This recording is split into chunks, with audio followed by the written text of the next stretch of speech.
ونعوذ بالله من شرور أنفسنا ومن سيئات أعمالنا من يهده الله فلا مضل له ومن يضلل فلا هادي له وأشهد أن لا إله إلا الله وحده لا شريك له وأشهد أن محمدا عبده ورسوله يا أيها الناس اعبدوا ربكم الذي خلقكم والذين من قبلكم لعلكم تتقون الذي جعل لكم الأرض فراشا والسماء بناء وأنزل لكم من السماء ماء فأخرج به من الثمرات رزقا لكم فلا تجعلوا لله أندادا وأنتم تعلمون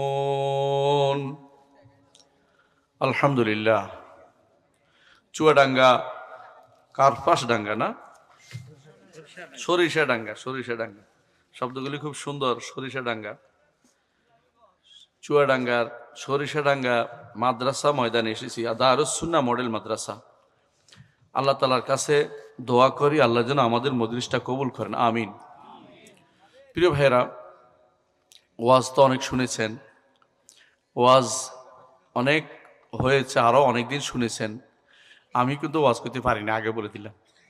আমি শুধু কিছু কথাবার্তা বলবো, যদি আল্লাহ কবুল করে আমার আখিরাতের পাথেয় হবে। আখিরাতের পাথেয় বুঝেন ভাই? যেদিন একটা নেকির জন্য আপনি দৌড়াবেন, আমি দৌড়াবো। সেদিন যদি আমি একটু পাই, আমার আমলনামা ভারী হয়ে যায়, সেদিন জান্নাতে যাওয়ার পথটা আমারও মুক্ত হয়ে যাবে। আর যদি সেদিন বিপদে পড়ে যায়, তো বিপদে পড়তে হবে। এই জন্য আপনাদের কাছে অনুরোধ থাকবে যে এখানে যেহেতু বসছেন, আমরা একটু ধৈর্য ধরে বসি। যদি আল্লাহ উপকার দেয় ইনশাআল্লাহ বসবেন তো, কেউ যাবেন না দয়া করে। আমি বেশিক্ষণ নমবে না, আমরা ঘন্টা খানেক একটা সময় দেন আমাকে, ইনশাআল্লাহ দিবেন তো? 1 ঘন্টা। আপনারা তো অনেক সময় অনেক জায়গাতে অনেক লম্বা টাইম দেন, আমাকে একটা সময় 1 ঘন্টা দেন ইনশাআল্লাহ। আমি বেশি সময় আপনাদের ডিস্টার্ব করবো না ইনশাআল্লাহ। প্রিয় ভাইয়েরা, আমি যে আয়াতটি তেলাওয়াত করেছি, আয়াতটির অর্থ হচ্ছে ইয়া আইয়ুহান নাস উবুদু রাব্বাকুম। হে মানুষেরা, মানুষ, আমিও মানুষ, আপনিও মানুষ, মুসলিমও মানুষ, অমুসলিমও মানুষ, হিন্দু, বৌদ্ধ, কাফের, জৈন, ইহুদি, নাসারা, সবই তো মানুষ। মানুষ না? আল্লাহ সবাইকে ডাকছেন।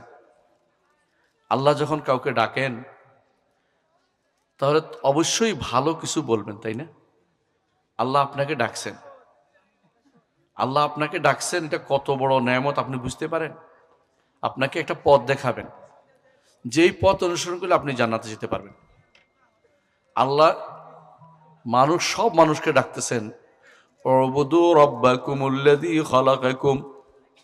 ওই আল্লাহর ইবাদত করো যিনি তোমাদেরকে, ওই রবের ইবাদত করো যিনি তোমাদেরকে সৃষ্টি করেছেন। তাহলে ইবাদত করা এক জিনিস, আর সৃষ্টি করা আরেক জিনিস, ঠিক কিনা বলে? স্রষ্টা কে? আমাদের আল্লাহ। কথা বলবেন ইনশাআল্লাহ আমার সাথে। স্রষ্টা কে? আল্লাহ। মালিক কে? আল্লাহ। আমাদের পরিচালক কে? আল্লাহ। এই 3 জিনিস যদি আপনি মানেন, তো আল্লাহকে তার কর্মে রুবুবিয়ত প্রতিষ্ঠা করলেন। আল্লাহর উপর ঈমান আনার জন্য 2টা জিনিস লাগে, প্রথমে 3টা জিনিস লাগে। 1 নম্বর হচ্ছে, যেটা আমি আকীদার কথাই যাচ্ছি, বুঝাচ্ছি, এই জন্য পরে আসবো বাকি কথা। আল্লাহকে মানতে হবে, এটা সত্য কিনা? আল্লাহকে মানবেন তো? ঈমান আনবেন তো? ঈমান আনলেও 3টা জিনিস লাগবে। 1 নম্বর, আল্লাহকে রব মানবেন। 2 নম্বর, আল্লাহর নাম ও গুণে বিশ্বাস করবেন, এগুলো দিয়ে আল্লাহকে ডাকবেন, নাম গুণ দিয়ে। 3 নম্বর হচ্ছে একমাত্র আল্লাহর ইবাদত করবেন। কয়টা বলছি? 3টা মনে থাকবে। আল্লাহকে রব মানবো, আর আল্লাহর নাম ও গুণ দিয়ে আল্লাহকে ডাকবো, আর আমার কর্ম আল্লাহর ইবাদত করব, আর কারো ইবাদত করব না। এই 3 জিনিস যদি আপনি প্রতিষ্ঠা করতে পারেন, আপনি ঈমানদার, আপনি বিশুদ্ধ আকীদার। এই 3 জিনিস যদি না থাকে, আপনি যদি রফিয়াদান করেন, ঈমানদার হতে পারবেন না। রফিয়াদান করে ভালো জায়গা, নিঃসন্দেহে এটা সুন্নাহ। রফিয়াদান করলেই জান্নাতে যেতে পারবেন না। আপনি কি জানেন কাদিয়ানীরা রফিয়াদান করে? এমনকি যারা হাদিস অস্বীকারী আছে এরাও দেখবেন যে রফিয়া দান করতেছে।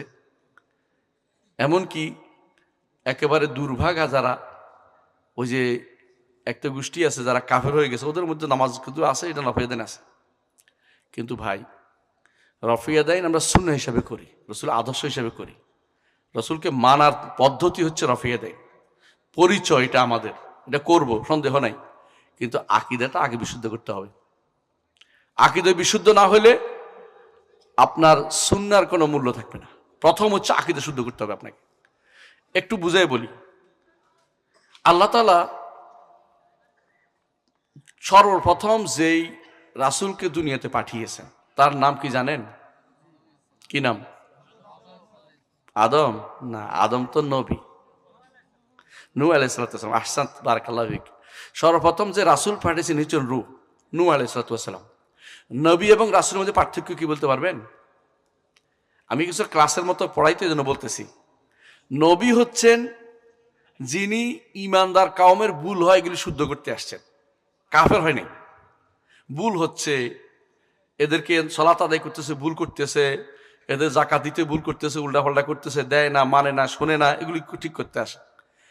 আর রাসূল আসেন কাফের কওম ঈমানদার কওম উভয়ের জন্য বিশাল আকারে আসেন তিনি। প্রথম জমিনের বুকে প্রথম যে শিরিক হয়েছে কোন কওমে জানেন?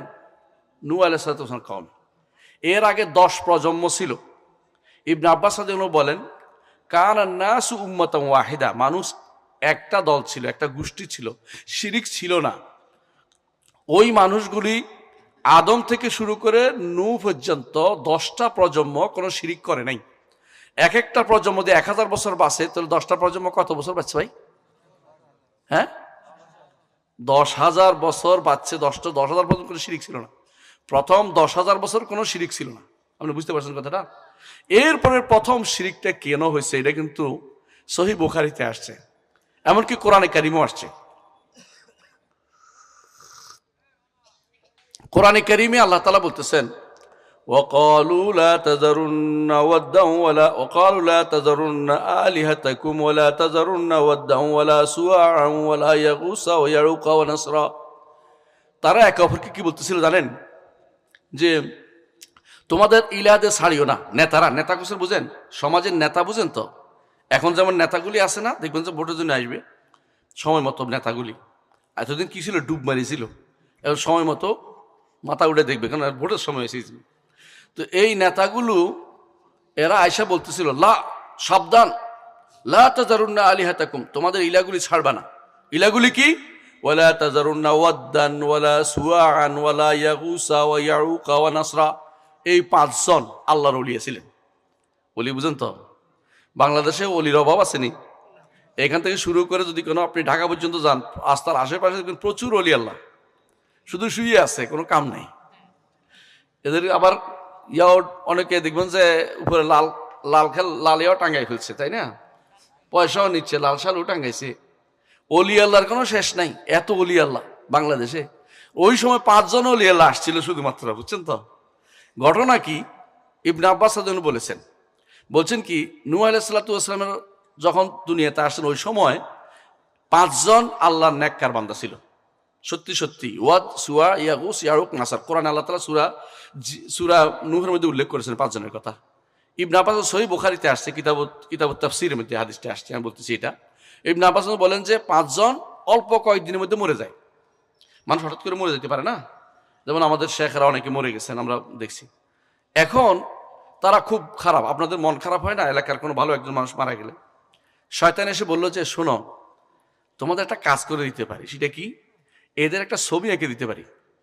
খেয়াল করেন, প্রথমে ছবি দিয়ে শুরু হয়েছে। তো এদের ছবি এঁকে দিতে পারি, এরা এদের ছবি দেখে দেখে তোমাদের মনে হবে হায় রে আল্লাহর ওলি রে, হায় রে আল্লাহর ওলি কেমন ছিল, এই কথা মনে হইবে। আর তোমরা বেশি বেশি ইবাদত করতে পারবে। মানে প্রথমে কি দিছে? লোভটা দিছে, বেশি ইবাদত করতে পারবে। এদের ইবাদত কয় নাই। বুখারী, সহিহ বুখারীতে আসছে, হাদিসটা আমি সরাসরি অনুবাদ করে দিচ্ছি। এরা তখন বলে ঠিক আছে, ভালো খবর, একটা সুন্দর একটা প্রস্তাব দিছো তুমি। বেদাতের কথা, হারামের কথা মাথায় নাই, দেখতে তো সুন্দর লাগতেছে, খারাপ কি? আমরা ইবাদত বেশি করব, ইবাদত বেশি করব, আল্লাহর ইবাদতের কথা বেশি মনে হবে। সেই জন্য শয়তান তাদেরকে ছবি বানাই দিল, বললো যে এরা বলে সাবধান, তুমি কিন্তু সামনে রাখো না, পিছনে রাখো, পিছনে রাখো, বুঝছেন তো? সামনে রাখলে তো সেজদা হয়ে যাবে। ওরা বুঝছে যে আমাদের ইবাদতখানার সামনে রাখিও না। এই প্রজন্ম শেষ হয়ে গেছে, শয়তান তো আর মরে নাই। নতুন প্রজন্মরে শয়তান বলছে যে এই যে তোমরা এই আল্লাহর ওলিদেরকে পাছা দেখাচ্ছ, তোমাদের কি লজ্জা শরম লাগে না? বুঝছেন তো কেমন বুদ্ধি? এই যে দেখবেন তো অনেক জায়গাতে ওই মাজার জিয়ারত করে পিছনের দিকে হাঁটে, পিছনের দিকে হাঁটে, এমনি এমনি তাকায়, এমনি এমনি হাঁটে পিছনের দিকে। কেন? পাছা দেখানো যাবে না হুজুরের, মানে বড় হুজুর এখানে বসে রয়েছে। আমি একবার মদিনাতে একজনকে পাইছি এরকম, পিছনের দিকে হাঁটে, পাকিস্তানি একটারে। ভাই পিছনের দিকে হাঁটো কেন? এই পিছন দিকে আমি দেখালাম, তাকায় কথা তুমি বরবাদ করে দিয়ে বুঝে, মানে আমার সব বরবাদ করে দিচ্ছে। আমি পিছন দিকে হাঁটতে লাগছিলাম, সুযোগ দিলে না তুমি আমারে। তো আমরা জানি কি পিছনের দিকে কেন হাঁটে যাবে। তো এখন পিছনের দিকে কয়দিন পরে পাশা দেখাচ্ছ, আউযুবিল্লাহ, সামনে নিয়ে রাখো। তো এরা সামনে নিয়ে রাখছে, কিন্তু ইবাদত শুরু হয়নি। এই গোষ্ঠী শেষ হয়ে গেছে। শয়তান তো মরেনি, পরের গোষ্ঠী শয়তান লেগে আছে কেমনে পথভ্রষ্ট করবে, খেয়াল করেন। পরের গোষ্ঠী এসে বলতেছে এরা আগে থেকে এদের দিয়া পানি চাইতো, বৃষ্টি, তোমাদের বৃষ্টি না হলে এদের বিছাও আল্লাহর রাস্তায়, এগুলি দিয়া ওসিলা দিয়ে বৃষ্টি চাও, এগুলির মাধ্যমে আল্লাহর কাছে বৃষ্টি চাও, এগুলির মাধ্যমে শেফা চাও আর আরোগ্য চাও, এদের সিজদা করলে আল্লাহ খুশি হয়ে যাবে। শুরু হয়েছে ইবাদত। কথা বুঝছেন কিনা? এই অবস্থা বন্ধ করার জন্য আল্লাহ তাআলা নূহ আলাইহিস সালাতু ওয়াস সালামকে পাঠিয়েছেন। ইন্না আরসালনা নূহান ইলা কওমিহি আন আনযির কওমাকা মিন ক্বাবলি আন ইয়াতিয়াহুম আযাবুন আলীম। সূরা নূহের শুরু থেকে দেখেন, যে কোনো মানুষ আপনারা পড়তে পারবেন, অনুবাদ আছে, আমার তাফসীর আছে, পড়ে দেখেন, কোনো বেশি দূর যাওয়া লাগবে না। নূহের শুরু থেকে পড়ে বুঝবেন যে কি কষ্টটা তিনি করেছে। 950 বছর, আপনি তো বাঁচেন না ভাই, 50 বছরও তো আমরা অনেকে বাঁচি না, 60-70 বছরে শেষ। 80 বছর বাঁচলে কেউ বিশাল বাঁচা পাচ্ছে, কিন্তু তিনি 950 বছর দাওয়াত দিছে। একজন দুইজন একবার দিবেন না, 950 কেমন দাওয়াত দিছে? রব্বি ইন্নী দাউতু কওমি লাইলান ওয়া নাহারা ফালাম ইয়াজিদহুম দুআই ইল্লা ফিরারা। আল্লাহ, আমি রাত দিন শুধু তাদেরকে ডাকছি আল্লাহর দিকে, কিন্তু আমি যতই ডাকি ততই তারা পালায়, শুনবেই না।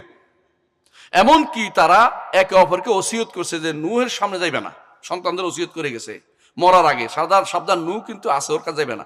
এমনকি ওয়াস্তাগশাউ থিয়াবাহুম, কাপড় দিয়ে কান বন্ধ করত এবং আঙ্গুল দিয়ে দিত। হ্যাঁ, ও আসর ওয়াস্তাকবারু ইস্তিকবার, অহংকার করতো, যাবো না, ওর কাছে যাবো না, মানে ওর দিকে যাবেই না। নূহ আলাইহিস সালাতু ওয়াস সালাম 950 বছর পরে আল্লাহ তাআলা তাকে জানালেন যে ইন্নাহু লা ইউমিনু মিন কওমিকা ইল্লা মান ক্বাদ আমানা ফালা তাবতাইস বিমা কানু ইয়াফআলুন। আল্লাহ তাআলা বললেন যে নূহ, তোমার কওমের আর কেউ ঈমান আনবে না, যা আনছে তা। তো কি করতে হবে? নৌকা বানাও, নৌকাতে উঠে যাও, আমি এদেরকে শেষ করে দিই, এরা বেশি। তোমাদের যখন যখন আসে, ঈমানদার কাফের সবার উপর দিয়ে একসাথে আসে। কয়েকদিন আগে যখন ভূমিকম্প আসছিল, শুধু কাফেরের বাড়িতে ভূমিকম্প আসছে না, আপনাদের বাড়িতেও আসছিল, সবার বাড়িতে আসছিল।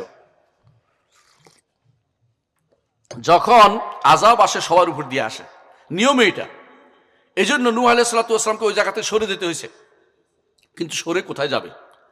পৃথিবী তো বিশাল, আর তখন যে এলাকা জোড়ে, পুরো এলাকা জোড়ে পানি যদি উঠতে হলে কোথায় উঠবে? আল্লাহ তাআলা বলেন যে নৌকা বানাও।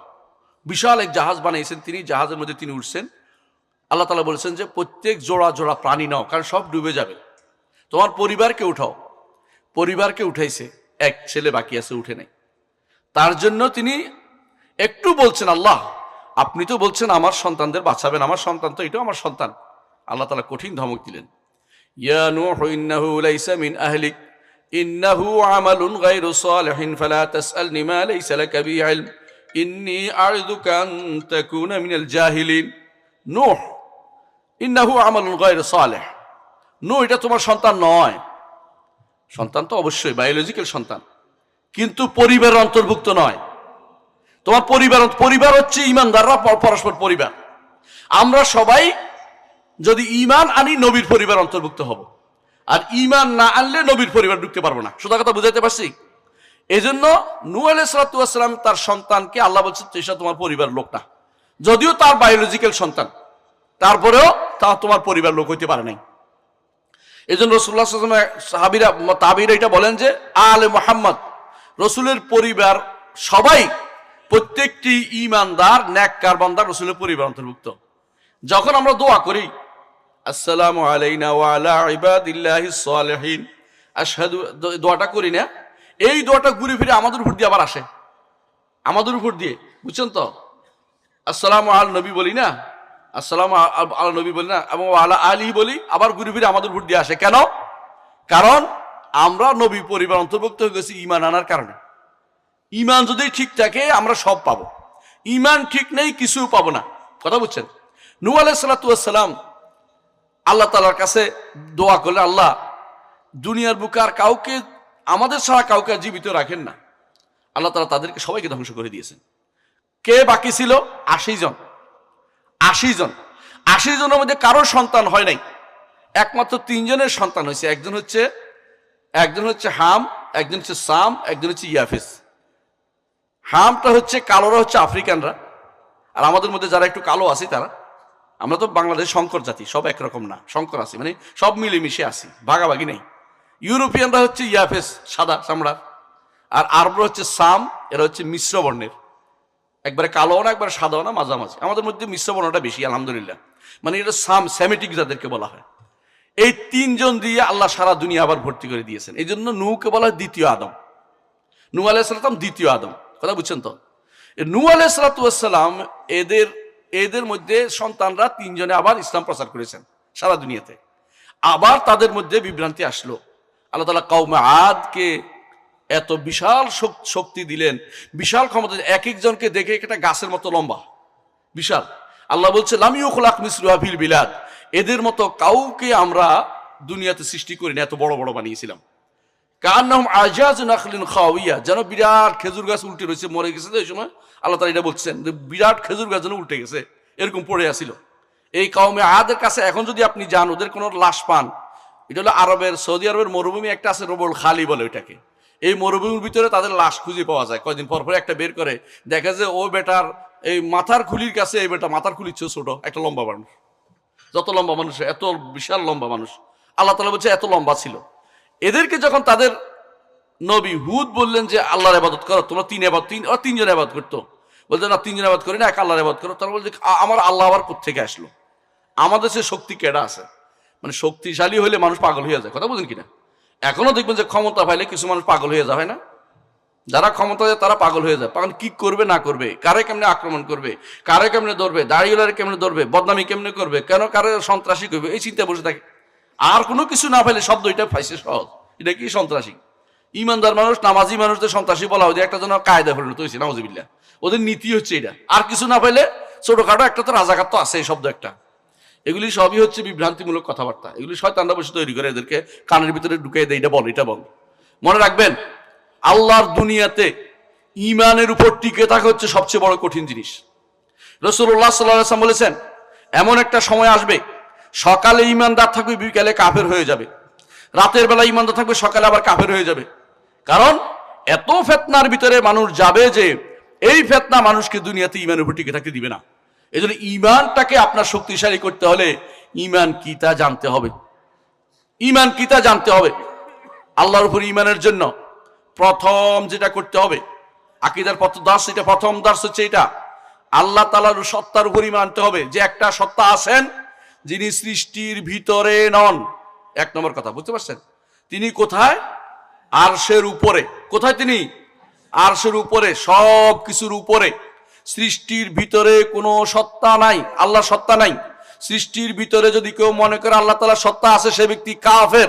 কেউ যদি মনে করে আল্লাহ তাআলার, কেউ যদি মনে করে আল্লাহ তাআলাকে সিজদা করে, সে ব্যক্তি কাফের। আমরা আল্লাহর জন্য সিজদা করি, আল্লাহ তাআলাকে সিজদা করি না। কথা বুঝাতে পারছি? আল্লাহ তাআলা সৃষ্টির ভিতরে নন, তিনি স্রষ্টা, তিনি সৃষ্টির উপরে। প্রথম ঈমান আনতে হবে এটা। স্রষ্টা এবং সৃষ্টি আলাদা। যে ব্যক্তি এটা ঈমান আনে নাই, সে ব্যক্তি ঈমানদার হইতে পারবে না। যতই সালাত আদায় করুক, যতই একবারে সুন্নাহ মোতাবেক সালাত পড়ুক, সেই ব্যক্তি সালাত হবে না। কথা বুঝাতে পারছি? যতই একবারে পুরো শেখ নাসিরউদ্দিন আলবানী রাহমাতুল্লাহ আলাইহি কিতাবটা পড়ছে, আমি তো পড়ি, আমলও করি, কিন্তু ঈমানটা শুদ্ধ হয় নাই, আপনার সালাতটা অশুদ্ধ নেই। আমি শুনেছি অনেকে ওয়াজের মধ্যে বলে যে আল্লাহর পায়ে সিজদা করে, বলে না? আল্লাহর পায়ে সিজদা করতে বললে ঈমান শেষ, কাফের হয়ে গেছে। কারণ আল্লাহ তাআলা সৃষ্টি কোথায়? আরশের উপরে। আমরা অত্যন্ত ক্ষুদ্র, আল্লাহর পা কখনো সৃষ্টির ভিতরে না। আল্লাহর পাও আরশের উপরে, কথা বুঝতে পারছি? আল্লাহর হাত আরশের উপরে। আল্লাহ তাআলার কোনো কিছু সৃষ্টির ভিতরে না, একমাত্র আল্লাহর বাণী কোরআনটা তিনি পাঠিয়েছেন দয়া করে, এটা পড়ে যেন তার কাছে তার নৈকট্য অর্জন করতে পারি, নইলে আল্লাহ তাআলার কোনো কিছু সৃষ্টির ভিতরে না। কথা বুঝতে পারছি? এটা ঈমান আনতে হবে 1 নম্বর, যে আল্লাহ তাআলা আরশের উপরে। 2 নম্বর, তিনি একক সত্তা, তার মতো আর কিছু নেই। কুল হুয়াল্লাহু আহাদ আল্লাহুস সামাদ লাম ইয়ালিদ ওয়া লাম ইউলাদ ওয়া লাম ইয়াকুল লাহু কুফুয়ান আহাদ, তার মতো কোনো সত্তা নাই। এবং 3 নম্বর, তিনি হচ্ছেন সবচেয়ে বড়, ওয়া হুয়াল আলিয়্যুল আযীম। কোথায় পড়েন বলেন তো? আয়াতুল কুরসির মধ্যে পড়ে না? ওয়া হুয়াল আলিয়্যুল আযীম। প্রতিদিন এই কথা 2 বার বলেন। 2 বার নাকি আরো বেশি বলেন? আরো বেশি বলেন। কখন? সুবহানা রাব্বিয়াল আযীম, আবার সুবহান রাব্বিয়াল আ'লা বলেন কিনা? কতবার বলেন হিসাব নাই, কিন্তু অর্থটা কি বুঝেন? আমার রব অনেক বড়। কত বড়? আসমান জমিন সহ যত কিছু। আমরা তো আসমান দেখি নাই, তাই না? জমিন তো দেখছি একটা, কিন্তু জমিন তো আরো আছে, আরো আছে না? এবং আসমান জমিনের মাঝখানে যা কিছু এখন আবিষ্কার হচ্ছে, এখন অনেক কিছু আবিষ্কার করে না, গ্যালাক্সি, মিল্কি ওয়ে গ্যালাক্সি, কত কিছু আবিষ্কার করতেছে, নিহারিকা, কত কিছু যে আবিষ্কার করতে হিসাব নাই। এগুলি সবগুলি আমার রব্বুল আলামিনের মুষ্টির ভিতরে জায়গা হয়। সুবহানাল্লাহ। যার মুষ্টির ভিতরে বিশাল বিশাল বিশাল বিশাল এগুলি বিলিয়ন বিলিয়ন জিনিস আছে আসমান জমিনের মাঝে, এগুলি সব আমার রব্বুল আলামিনের মুষ্টির ভিতরে জায়গা হয়। এটা কি আমার কথা না? আল্লাহ বলছে। আল্লাহ বলছে, কোথায় বলছে? ওয়াল আরদু জামিআন কবদাতুহু ইয়াউমাল কিয়ামা। আল্লাহ তাআলা বলছেন সমস্ত জমিন আল্লাহর মুষ্টির ভিতরে থাকবে কিয়ামতের দিন। ওয়াস সামাওয়াতু মাতউইয়াতুম বিয়ামিনিহি। সমস্ত আসমান আল্লাহর ডান হাতের উপরে থাকবে ভাঁজ করা, ডান হাতের উপরে ভাঁজ করা থাকবে। ইয়াউমা নাতুইস সামাআ কাতাইয়িস সিজিল লিল কুতুব। যেদিন আমরা ভাঁজ করব কাগজের উপর, যেমনে একটা কাগজ একটা কাগজের উপর রাখে, আসমানগুলিকে একটার উপর একটা রাখবো আমরা সেদিন। আল্লাহ তাআলা বলছেন, আল্লাহ তাআলা সেদিন আসমানগুলি একটা একটা উপর রাখবেন। আপনি কি বুঝতে পারছেন আপনি কোথায় থাকবেন? মুষ্টির ভিতরে। সমস্ত, আপনি নয় শুধু, যত সৃষ্টি সব মুষ্টির ভিতরে। কারণ জমিনগুলির ভিতরে তো সৃষ্টিরা, এই সৃষ্টিগুলি মুষ্টির ভিতরে, আসমানগুলি ভাঁজ করা, অত ফেরেশতাগুলো ভিতরে ভিতরে, কোনো কিছু বাইরে নাই। অর্থাৎ আল্লাহর যত বড় সৃষ্টি আপনি কল্পনা করতে পারেন সব আল্লাহর মুষ্টির ভিতরে। আল্লাহ কত বড় আজিম না? যখন আপনি সুবহান রাব্বিয়াল আযীম বলেন রুকুর মধ্যে, তখন একবার মনে মনে বলেন যে আযীম মানে হচ্ছে কত বড়, আমি তো কিছুই না।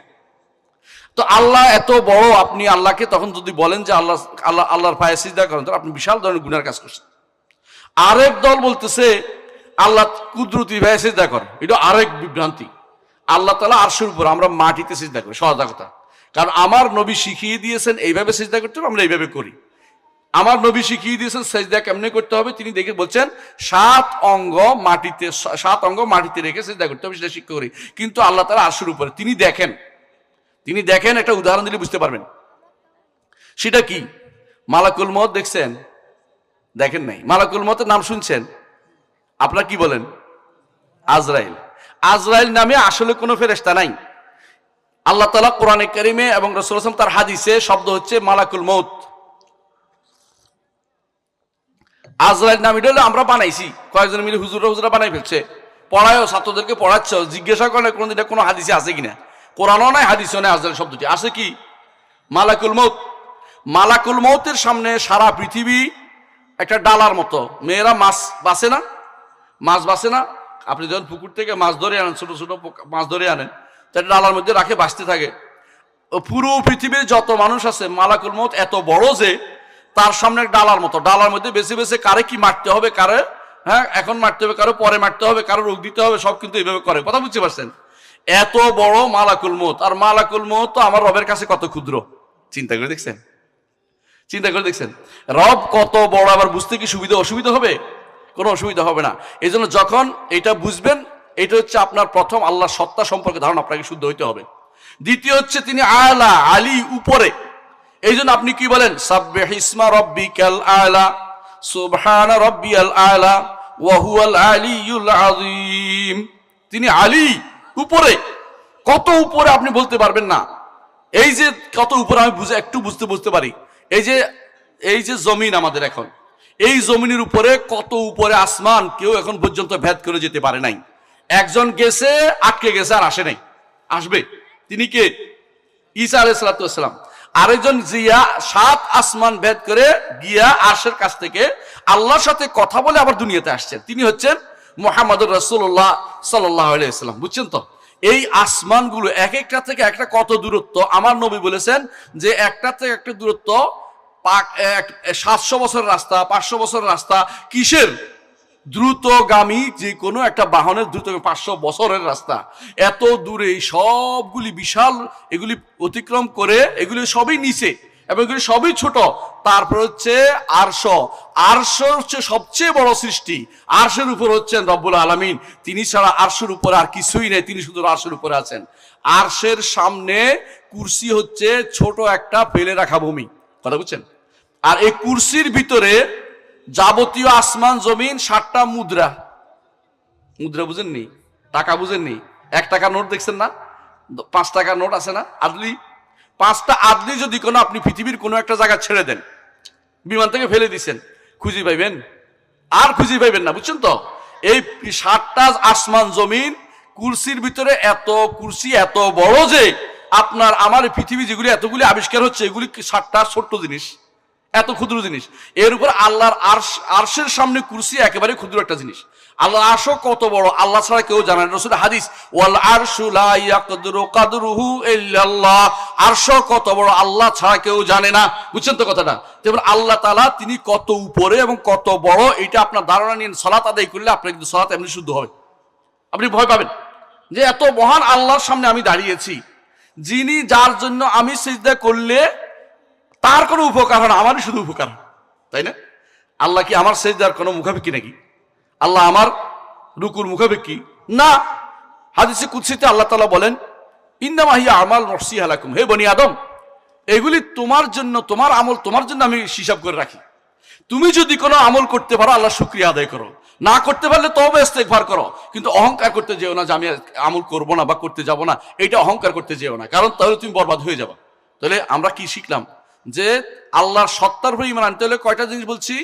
তিনি, তিনি সম্পূর্ণ, তিনি সব কিছুর উপরে, তিনি সবচেয়ে বড়, তিনি কারো মত নন, তিনি আহাদ, তিনি সমাদ, তিনি কাউকে জন্ম দেননি, কেউ তাকে জন্ম দেয়নি। কোন সূরা? সূরা ইখলাস। সূরা ইখলাস হচ্ছে তার পরিচয়। সূরা ইখলাস হচ্ছে আল্লাহর পরিচয়, আল্লাহ সত্তার পরিচয় আল্লাহ দিয়েছেন। সূরা ইখলাসের মাধ্যমে এই পরিচয় দিয়েছেন। এক সাহাবী সূরা ইখলাস বেশি পছন্দ করত। রাসূলুল্লাহ সাল্লাল্লাহু আলাইহি ওয়াসাল্লাম এই জন্য বলেছেন, হুব্বুকা ইয়া আদখালাকাল জান্নাহ। এই সূরা ইখলাস পছন্দ করার কারণে তুমি জান্নাতে প্রবেশ করবে। আল্লাহু আকবার। কারণ তিনি আল্লাহর পরিচয় জানতে চায় মানুষে। আল্লাহর পরিচয় দুইটা, একটা হচ্ছে সূরা ইখলাসের মধ্যে আসছে, আর আল্লাহর পরিচয় আসছে আয়াতুল কুরসির মধ্যে। আল্লাহু লা ইলাহা ইল্লা হুয়াল হাইয়ুল কাইয়্যুম। আল্লাহ, তিনি ব্যতীত আর কোনো সত্য ইলাহ নেই। আল হাই, চিরঞ্জীব, কাইয়্যুম, সবকিছু তিনি ধারণ করে রেখেছেন। সবকিছু ধারণ করা বুঝেন? আপনার সবাই স্বীকার করে এখন যে পৃথিবীটা একটা গোলকের মতো আছে, আছে না? কেউ লম্বা বলে, কেউ যেটাই বলুক, আমার এটা আপত্তি নেই, ঝগড়া করতে থাকুক। কিন্তু মূল কথা হচ্ছে এটাই যে পৃথিবীটা এমন একটা জিনিস, কোনো ঠেসা নাই, নিচে দিয়ে কোনো কি নাই, ঠেস নাই। আমাদের এই যে একটা উপরে যে আপনারা এটা দিচ্ছেন, কি বলে, সামিয়ানা দিচ্ছেন, সামিয়ানার নিচে কি দিচ্ছেন? অনেকগুলো ঠেস দিচ্ছেন না, কেন পড়ে যাবে। আল্লাহ তাআলা কোরআনে কারীম বলেছেন যে রাফা'আস সামাওয়াতি বিগাইরি আমাদিন তারাউনাহা, যে আসমান তিনি উঠিয়েছেন, কোন রকমের কি লাগে না, খুঁটি লাগে নাই। ঠিক এই জমিনটাও, আপনি আশ্চর্য হবেন, জমিনটাও আপনি দেখবেন যদি কেউ অন্য গ্রহে যায়, বাইরে যায়, পৃথিবীর বাইরে যখন বিমানে উঠে, তখন সে বুঝতে পারে যে এটাও একটা গোলক, এটাও একটা লম্বা জিনিস গড়ে পড়ে রয়েছে। এবং জমিনের পাশে পানিগুলো, বঙ্গোপসাগরের পানি, প্রশান্ত মহাসাগরের পানি, আটলান্টিকের পানি, এগুলিও কোনো দিকে পড়ে যায় না। আপনি কি চিন্তা করছেন না? এটা বড় বড় বিশাল জিনিস। যদি নাস্তিক হয় বলবে মধ্যাকর্ষণ শক্তি, ওরে পাগল, ওই পার্শ্ব শক্তিটা কে তৈরি করে দিল আমাকে বল। ওই শক্তি তুই করতে পারিস নি, কোথাও দেখতো? তুমি কোথাও করতে পারো কিনা? এই শক্তি আমার রব্বুল আলামিন দিয়েছে বলেই তো জগৎ সবকিছু এইভাবে একসাথে আছে। এই জন্য আল্লাহ তাআলা কোরআনে কারীম বলেছেন, মা ইউমসিকুহুন্না ইল্লা রহমান, রহমান ছাড়া কেউ এগুলিকে কোনোদিন কি করে না, এগুলি আটকাইতে পারছে না, সব করে দিত। আল্লাহ তাআলা কোরআনে কারীম অন্যত্র বলেছেন যে এই যে আসমান এবং জমিন এগুলি সবগুলিকে আল্লাহ তাআলা শুধু জায়গা মতো যথাযথ রেখেছেন। আল্লাহ তাআলা বলেছেন ইন্নাল্লাহা ইউমসিকুস সামাওয়াতি ওয়াল আরদা আন তাজুলা, আসমান এবং জমিনকে চলে যাওয়া থেকে, নষ্ট হওয়া থেকে, এদিক সেদিক ধাক্কা লাগা থেকে তিনি শুধুমাত্র বাচ্চাদের সৃষ্টি করে রেখেছেন। ওয়ালা ইনজালাতা ইন আমসাকাহুমা আহাদুম মিন বাদে, যদি এগুলি এদিক সেদিক চলে যেত তোমাদের কেউ সেটাকে আটকাইতে পারতে না। কথা বুঝতে ঠিক না? ঠিক কিনা বলেন? এখন যদি কোনো আপনি দেখেন মাত্র 10 সেকেন্ডের পৃথিবী কম্পনে আপনি মরে যান, যদি কোনো এক মিনিট পুরোটা কম্পন, আপনার কি হবে কোন? ঢাকা শহরের অর্ধেক শেষ। হ্যাঁ, আপনার চুয়াডাঙ্গা শহরের কি হয় আমি বলতে পারবো, বড় বিল্ডিং তো কাজ হবে, কোনো সন্দেহ নাই, কিছু তো একটা হবেই। 1 মিনিট, 2 মিনিট, 3 মিনিট, 5 মিনিট। আর আল্লাহ তাআলা কত বছর ধরে, কত লাখ লাখ কোটি কোটি বছর এই আসমান জমিনকে তার জায়গায় ঠিক রেখেছেন। ঠিক কুল্লুন ফি ফালাকিন ইয়াসবাহুন, সবগুলি তার কক্ষপথে ঘুরে বেড়াচ্ছে। এগুলি কারো হাত না, এগুলিতে কারো হাত না, এগুলি করার জন্য কারো কিছু লাগে না, আমার রব্বুল আলামিন কিছু লাগে না, এগুলি ঠিকই তার কক্ষপথে কুল্লুন ফি ফালাকিন ইয়াসবাহুন চলতেছে। এই পরিচালক কে? আল্লাহ। এই তো বুঝছেন, এই যেটা বুঝছে আল্লাহ তাআলা, তাহলে দুইটা জিনিসকে রব বলা, একটা তার সত্তা সম্পর্কে জানা, আমরা জেনেছি। এখন দ্বিতীয়টা বলবো আল্লাহ তাআলার কর্ম সম্পর্কে জানতে হবে। আল্লাহর কর্ম কি? আল্লাহ তো অনেক কর্ম, তবে 3টা যদি ঠিক করতে পারেন তাহলে আল্লাহর কর্ম আপনি ঠিকই মেনে নেবেন। 1 নম্বর হচ্ছে তিনি সবকিছু স্রষ্টা, জগতের কেউ কিছু স্রষ্টা করে না। আসমান কে সৃষ্টি করেছে? আল্লাহ। আরশ, কুরসি, জান্নাত, জাহান্নাম, জমিন, যা দেখেন সবই কার? আল্লাহ। আল্লাহ সবকিছু সৃষ্টি করেছেন, আপনাকে মেনে নিতে হবে। পৃথিবীর কেউ কোনো কিছু সৃষ্টি করতে পারে নাই। 2 নম্বর, আল্লাহ সবকিছুর মালিক। আপনি কখনো কখনো এই যে ব্যক্তি এই বোতল বানাইছে, বোতলের মালিক হইছে না কর্মচারী? কর্মচারী বোতল বানাইছে, মালিক হইছে আরেকজন, আবার কিনি পয়সা দিয়ে আমি ব্যবহার করতেছি আরেকজন, আবার আমি এটার মূল বানাইতে পারি নাই, আমি ব্যবহার করতে মালিক। বুঝছেন তো? তাহলে বোঝা গেল যে কখনো কখনো 3টে জিনিস একসাথে অনেকেরই হয় না, কিন্তু আল্লাহ তাআলা তিনি একদিকে তিনি এটা বানাইছেন, এটা সৃষ্টি করেছেন। দ্বিতীয়, তিনি এটার মালিকও। হ্যাঁ, আমাকে তিনি সৃষ্টি করেছেন, তিনি আমার মালিকও। দুনিয়াতে মালিক অনেকে মানে না, দুনিয়াতে আল্লাহকে অনেকে স্রষ্টা মানে না, কিন্তু আখিরাতে সবাই মানতে বাধ্য। আল্লাহ তাআলা হাসরের দিন আসমান, সবগুলি আসমান এবং জমিনকে তার আঙ্গুলের উপর রাখবেন, তারপর বলবেন আনাল মালিক আইনা মুলুকুদ দুনিয়া, আমি রাজা, দুনিয়ার রাজারা কোথায়? তারপর তিনি এটাকে এমন ভাবে নাচাতে থাকলেন, রাসূলুল্লাহ সাল্লাল্লাহু আলাইহি ওয়াসাল্লাম তিনি হাত দিয়ে নাচাচ্ছেন। সাহাবী বলতেছেন আমার ভয় হচ্ছিল রাসূল নাকি মিম্বর সহ পড়ে যান, এভাবে দেখাচ্ছেন যে আসমান এবং জমিনকে আল্লাহ এইভাবে নাচায়, বলবেন আমি রাজা, দুনিয়ার রাজারা কোথায়? সেজন্য আল্লাহ তাআলা প্রতিদিন আমরা কি বলি? সালাতের মধ্যে বলি মালিকি ইয়াউমিদ্দিন, বিচার দিনের মালিক তিনি। সেদিন আর প্রকৃত মালিক, এই জমিনের প্রকৃত মালিক কেউ লিখবে না, কারণ সেখানে কারো কোনো কি নাই, কারো কোনো সাইনবোর্ড নাই। এমন এক জমিনে আমাদের হাসর হবে যেই জমিনে সাইনবোর্ড নাই, যেই জমিনে কোনো পাহাড় নাই, যেই জমিনে কোনো পর্বত নাই, যেই জমিনে কোনো উঁচু নিচু নাই, একেবারে সমান আটার কাইয়ের মতো একটা জমিন হবে। যেই জমিনে কে যাবে ভাই? কি আপনি যাবেন না তো? না, আপনি আমি যাব? কত বছর থাকবো বলেন তো? 50,000 বছর। 50,000 বছর শুধু তাকিয়ে থাকবো। গায়ে কি থাকবে বলেন তো? গায়ে কিছু নাই, পায়ে কিছু নাই, গায়েও কিছু নাই, পায়েও কিছু নাই। হাসরের দিকে তাকিয়ে আছে, আল্লাহর দিকে তাকিয়ে আছেন, কখন আল্লাহ এসে বিচার করবেন। সেদিন আল্লাহ তাআলা আসবেন একমাত্র মুহাম্মদুর রাসূলুল্লাহ সাল্লাল্লাহু আলাইহি ওয়াসাল্লাম আরশের নিচে গিয়ে সিজদা করবেন, সিজদা করে বলবেন যে আল্লাহ এদের মধ্যে বিচার ফয়সালা করে দেন। তখন এটা বলে শাফাআতুল উযমা, বড় সুপারিশ। সেই হাসরের মাঠে এসে আল্লাহ তাআলা কি করবেন? তখন বিচার ফয়সালা শুরু করে দিবেন। আগ পর্যন্ত 50,000 বছর সেখানে দাঁড়াতে হবে। সূর্য তখন কোথায় থাকবে? মাথার উপরে। কতটুকু? 1 মাইল উপরে। 1 মাইল উপরে থাকলে কেমন হবে? এখন বলে আপনারা সূর্য যদি কোনো কাছে আসতো পৃথিবী পুড়ে যেত, দূরে থাকলে পৃথিবী বরফ হয়ে যেত। মাথার উপরে 1 মাইল থাকলে মাথাটা কি হওয়া উচিত বলেন তো? এই অর্থ হচ্ছে আপনি এত ঘরমাক্ত হবেন যে পায়ে ডুবুডুবু অবস্থা হবে। সেদিন একমাত্র 7 শ্রেণীর মানুষ শুধু আরশের নিচে ছায়া পাবে।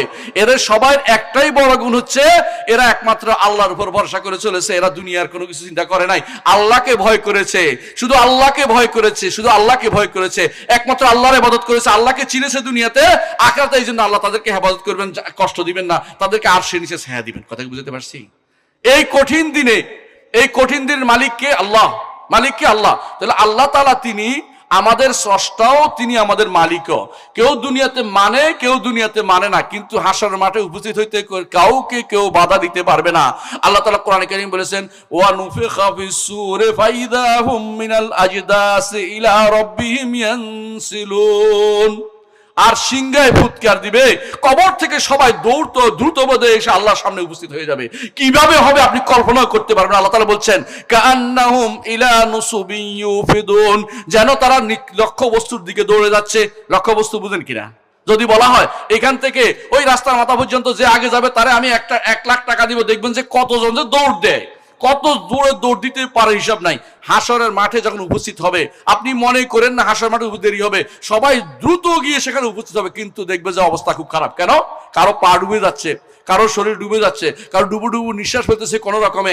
এই কঠিন অবস্থা, মানুষ এমনিতে কিছুক্ষণ ঘাম থাকলে কি করে, কাপড় বদলাতে ইচ্ছা করে, গোসল করতে ইচ্ছা করে, আর সেখানে আপনার শুধু ঘামের মধ্যে উঠবেন আর বসবেন, কি যে কষ্ট, আপনাকে এটা বুঝার নাই। আর যদি বড় মোতাকাব্বের অহংকারী হয় কি হবে জানেন?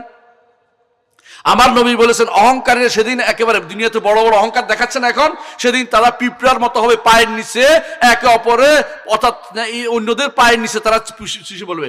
আর কেউ কেউ বেশি অহংকারী করছে, এদেরকে আল্লাহ তাআলা বড় এমন এক দাঁত দিবেন, এই দাঁত নিয়ে হাসরের মাঠে চলতে থাকবে। এই দাঁত কি? উহুদ পাহাড়ের মতো বড় দাঁত এক একটা হবে, মানে বিশাল বিশাল বপ দিবেন। কেন দিবেন?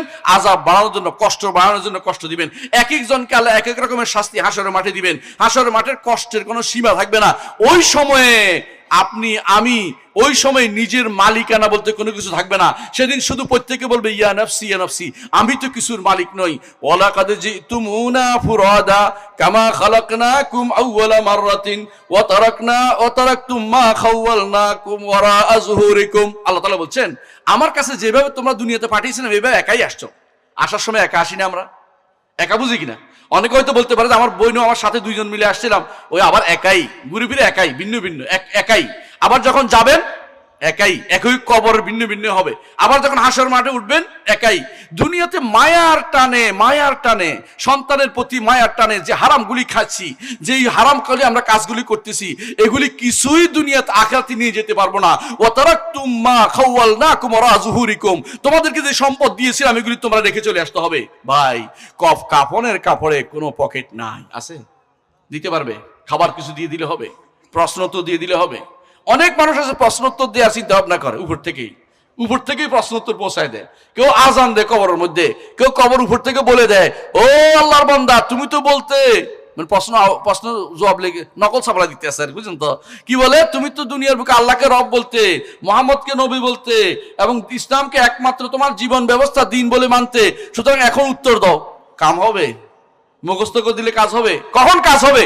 যখন আমি সত্যি সত্যি দুনিয়াতে আসার পর আল্লাহকে শুধু রব মেনেছি, তিনিই আমার স্রষ্টা, তিনি আমার মালিক, তিনি আমার পরিচালক, আর দুনিয়ার কেউ আমাকে পরিচালনা করে না। পরিচালনা বুঝেন? পরিচালনা কি? আমার সন্তান না হলে কে সন্তান দেয়? আল্লাহ।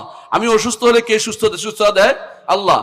ইব্রাহিম আলাইহিস সালাতু ওয়াস সালাম এর জন্য বলেছিলেন, ওয়াল্লাযী হুয়া ইউমিতুনি ওয়া ইয়াহয়িন, যিনি আমি যখন অসুস্থ হই তিনি আমাকে সুস্থ দান করেন, যখন আমি বিপদে পড়ি তিনি আমাকে উদ্ধার করেন, যিনি আমাকে মৃত্যু দেন তিনি আমাকে জীবন দেন। দুনিয়াতে আর কেউ দিতে পারে না।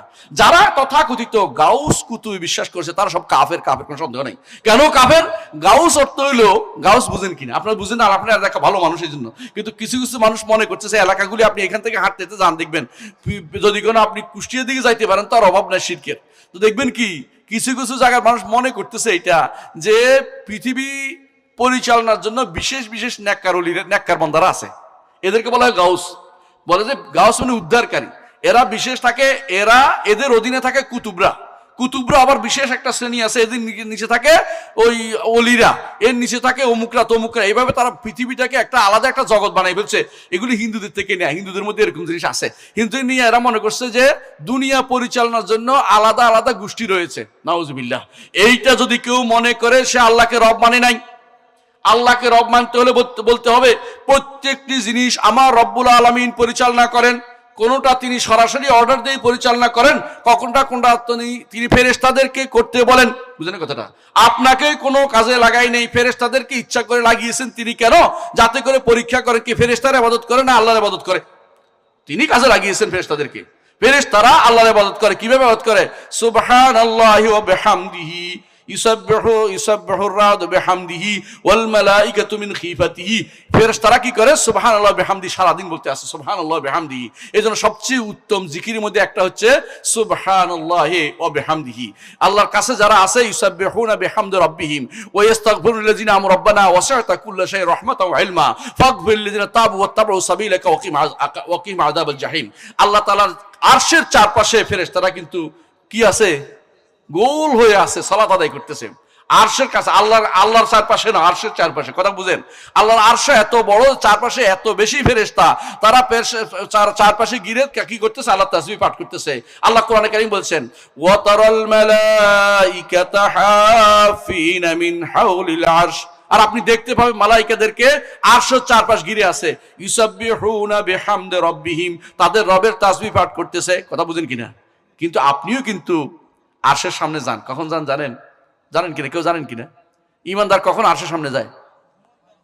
আহসানতা, ইমানদার যখন ঘুমায় তার রুটা আরশের সামনে গিয়ে আল্লাহকে সিজদা করে আসে। এটা ইমানদারের স্পেশাল একটা প্রাপ্তি। সে বুঝতে পারে না কি হচ্ছে, দ্রুত সে অনেক কিছু ক্যাচ করে ঘুমের মধ্যে। 5 মিনিটের ঘুমের মধ্যে আপনি যখন দুনিয়া দেখে বলছেন এই ঘটনা, এই ঘটনা, এই ঘটনা, এই ঘটনা, বুঝেন তো কত দ্রুত এটা ক্যাচ করতে পারে। ঠিক আপনি যদি ইমানদার হন, আপনার রূহ আরশের সামনে গিয়ে সিজদা করে চলে আসে। এটা বিশাল নেয়ামত ইমানদারের জন্য। কাফেরের উপরে ওঠার ক্ষমতা নাই, এই জন্য ইমানদার এটাতে করতে পারে। ফেরেশতারা যে কাজ করে পারে, ইমানদারের রূহ সে কাজটা দুনিয়াতে আপনার ঘুমের সময় যে করে আসতে পারে। রাসূলুল্লাহ সাল্লাল্লাহু আলাইহি ওয়াসাল্লাম হাদিস দ্বারা প্রমাণিত হয়েছে, বিশুদ্ধ হাদিসে। সুতরাং বুঝতে হবে যে আরশের সামনে এই সবগুলি তারা ফেরেশতারা ইবাদত করছে, ফেরেশতারা ইবাদত করছে। কিন্তু আর আল্লাহ তাআলা তিনি হচ্ছেন সবকিছুর পরিচালক, ফেরেশতারা নয়, অন্য কেউ নয়। আল্লাহর নির্দেশে তারা শুধু পরিচালনা করে। আপনি যখন সন্তান পান না, কে সন্তান দেয়? আল্লাহ। নাকি আপনাদের খান জাহান আলীর কুমির বাবা? কুমির বাবা চিনেন কিনা?